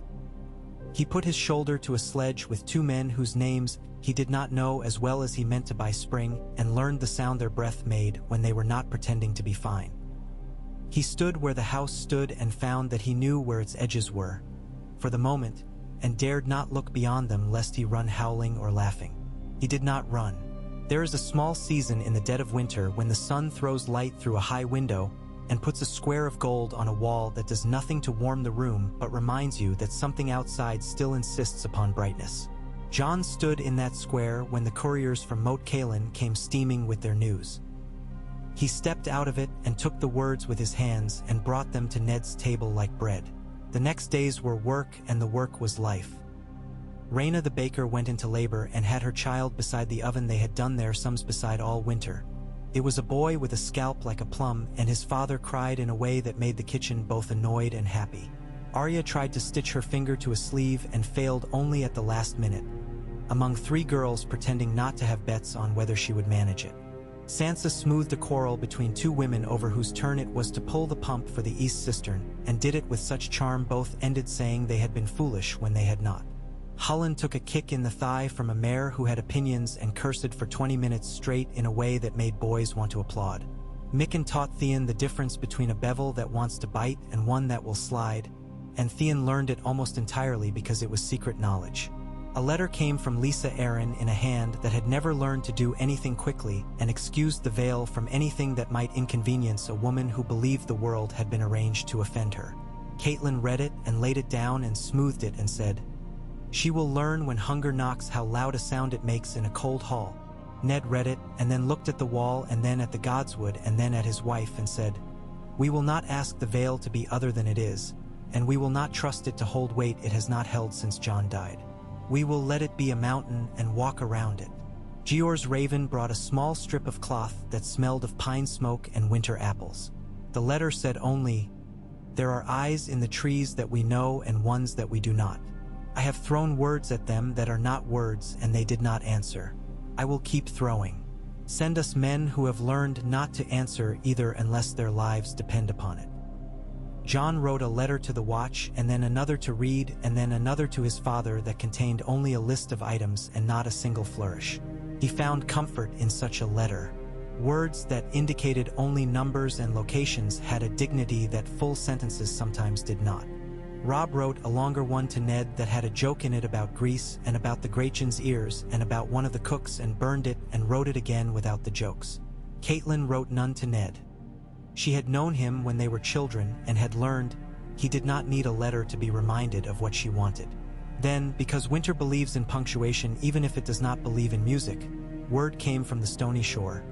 2 fishing families gone, 3 boats not returned, nets cut in the water by hands that did not belong.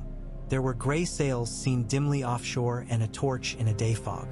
Wyman's face did a careful thing with its merriment when told, and his mouth set in a way that meant prayer and resolve and a plan. "The Ironborn are like old wrongs," he said. "They swing back. They liked us busy in another direction. We will be busy in both." Jon looked at Theon and for once found in him not a boy's vanity or a man's resentment or cleverness, but a purely human hurt that had nothing to do with these men or this house. Theon read Jon's face and did not brace for pity. He raised his chin the way a man does when he knows the world has taken his home and made it ugly, and he refuses to let his own mouth do the same. "Send word to Deepwood," Ned instructed. "Tell them to tighten their lines and count heads every night and to keep the lamps seen in a pattern we set." Not they. "Tell the men at Sea Dragon Point to watch with an eye that knows what a stone in the sea looks like and what a prow does. We will not be robbed of bacon while we hold a gate against a king."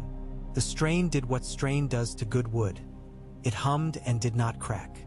Winterfell tightened. Rangers went out along the white knife. Men who had slept too long began to take the night's corners in pairs, and then in threes, and then told the younger men that 3 was foolish and took the corner alone. The Manderly men gathered in small rooms with scrolls and with counting boards and with cups of hot spiced beer and taught clerks from Deepwood without making them feel like they had been insulted by their own fathers. Karstark's man took to walking the perimeter like a cat. He found the place where the south towers. Seam let in a whisper and showed Mikken how to fill it with iron shavings and resin to keep it from eating heat. The second news from Stony Shore was worse, not because more had been lost, but because less had, and the loss had been done with the kind of skill that signals the main body is waiting. 2 lads had been found with their throats cut, and a girl was missing, and a third had a broken jaw from a man's fist and would not give a single useful description because terror had taken those parts of the eye that remember. Caitlin went down to the women of the winter town and sat, and they sat, and she said, "We will not hold our girls in a way that punishes them for men's acts, but we will make them safe in a way that makes men fear being fools."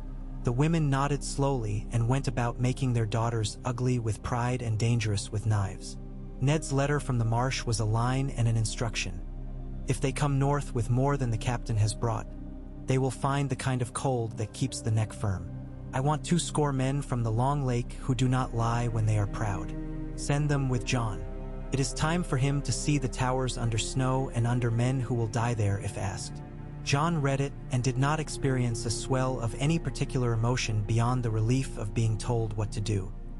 He went to Howland and spoke, and Howland went to his lined ledger where he kept, in a hand almost as neat as Luwin's, the names of men who had worked the east side farms and could be spared and would be waste if spared too long. The long lake sent men with eyes that had learned to read the change in the color of ice by a hair, and men whose wives wrapped bread for them without crying and told them to come home whole or not at all. Jon looked at each and learned his face. The ride out was colder than the one before and less like an expedition. It had the feel of a man going to a second day's work. The trees were tighter with ice. A fox watched them for a while and then decided against being curious about men this day. Ghost trotted with them and then ahead and then fell back and lay down in the snow to roll as if to remind winter that it had not beaten joy out of a beast who loved the smell of the world. The men laughed with the sort of laughter that mends fingers. They met Reed's people in a place where the ground looked content with its own lies. The crannogmen were amused to see the long lake faces. Men from the marsh and men from the iced lake measured one another with the kind of delight that comes of recognizing cousins who have not met and who will fight anyone if you say they are not kin. Mira clapped Jon's shoulder and left a smear of mud there on purpose. "Men who have learned frost at the corners of their eyes," she said. "Good. Bring them up." Moat Cailin greeted them as it greets every man. It ignored them until they stepped wrong, and then it called for their attention with a wolf's short bark. Jon stood in the gatehouse tower where Ned had stood and looked south and thought, "The line is here." He looked north and thought, "The line is everywhere we decide to stand, but here it is made stone." The southern captain had camped a half-mile back from where he had first attempted the causeway. He had grown practical in defeat, which is a virtue. He had drawn his men into a crescent where the ground was less cruel and had set watches and had lit fires with an economy that told Jon he did not imagine the marsh alone would kill the north. He meant to test the men on the towers. He meant to test time. He meant to test Ned. Jon slept that night in a small room that had been cut into the gatehouse tower at some point when men had believed in decorating a defense. He woke at once to a sound that has always woken men, the silence that follows when every man in a camp has held his breath at once. He moved to a slit and peered, and there they were under a moon that had decided to be important. A handful of men creeping up the causeway with something like caution and something like boredom. Their captain had sent them not for victory but for learning.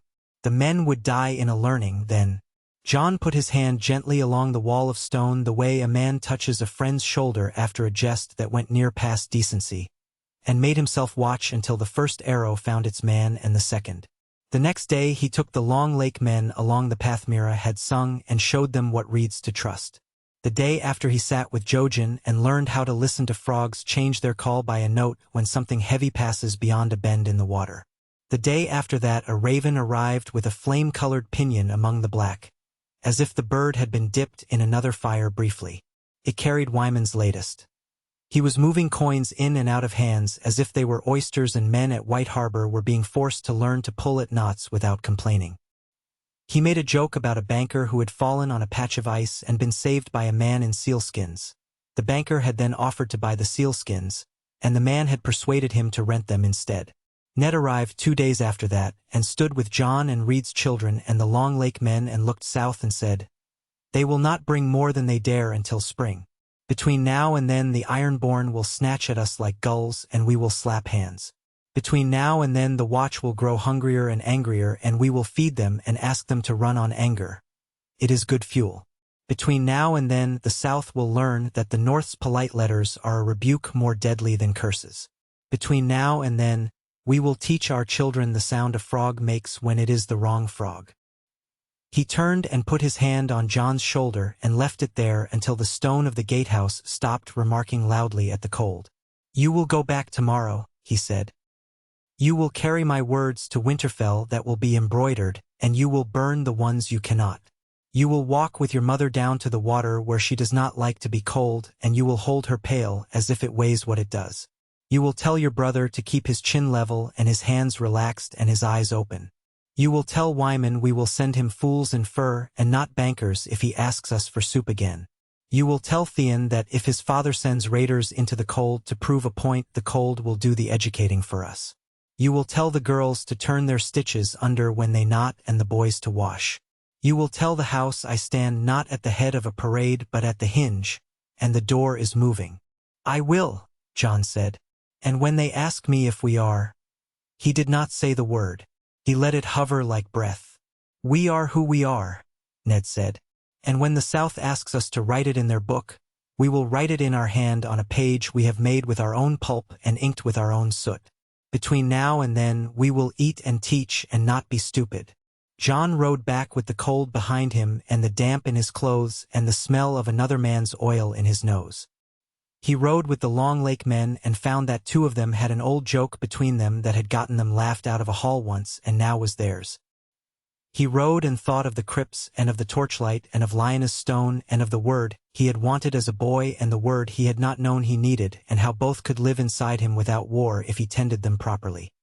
He thought of the South, of a boy with a crown who had no idea a frog could mock him, of a woman who would choose her children over her soul, of a father who had been sure a harvest would feed him and had found it would not. He thought of Benjen and accepted the idea of a slow prayer that never ends and is not answered. Winterfell took them in with the good stubborn welcome of its stones.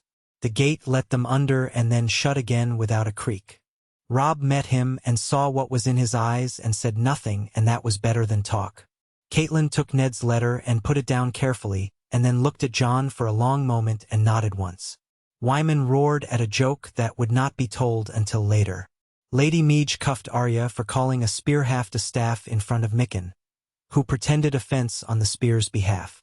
Sansa taught 2 girls to turn a hem and did it with patience, and then lost the thread and told them a story of a city in the south where the orange trees bloom even when men ought to be wearing coats, and they listened with their mouths open. That night, after the hall had done its duty and the house had decreed itself satisfied with how it had held the day, Jon went out to the yard and stood where he had stood with Ned at the beginning, when the birds had brought letters and winter had pinned them to the walls and asked men to read them. The cold did what cold does and bit him gently and then hard and then was forgotten. Ghost leaned against his leg and was a weight he had always carried, unnoticed and indispensable. Somewhere in the towers, women laughed at something that had not been intended as a joke. Somewhere in the stables, a horse stomped and sighed. Somewhere near the kitchen a man and a woman were deciding whether to go on being foolish together or to be foolish separately. He looked up at the square of sky above the yard. It was knife blue, and then, as he watched, it softened by half a note as if the night had decided to be charitable. A breath of wind found its way in through some fool of a seam in the far wall and rearranged the smoke so that it grazed his cheek. He stood and did not try to turn any of it into a speech. The world had not changed because his name had. The world had changed because he had been asked to carry something and had accepted it. He would be angry and he would be glad and he would count grain and he would hold a spear and he would teach boys to step where they must step and he would stand with a father who was not his and who was, and he would write letters that would make men frown and would satisfy him with their neat small truths. The house would stand. The marsh would sing. The south would stomp in its polished boots and discover what mud is, and the ironborn would learn the sound a woman's knife makes when it is carved from a man's folly, and the watch would burn what did not remember how to lie still and write their names more carefully every time. He breathed in. He breathed out. He kept the house's breath. He looked toward the Godswood and did not go there. He looked toward the crypts and did not go there either.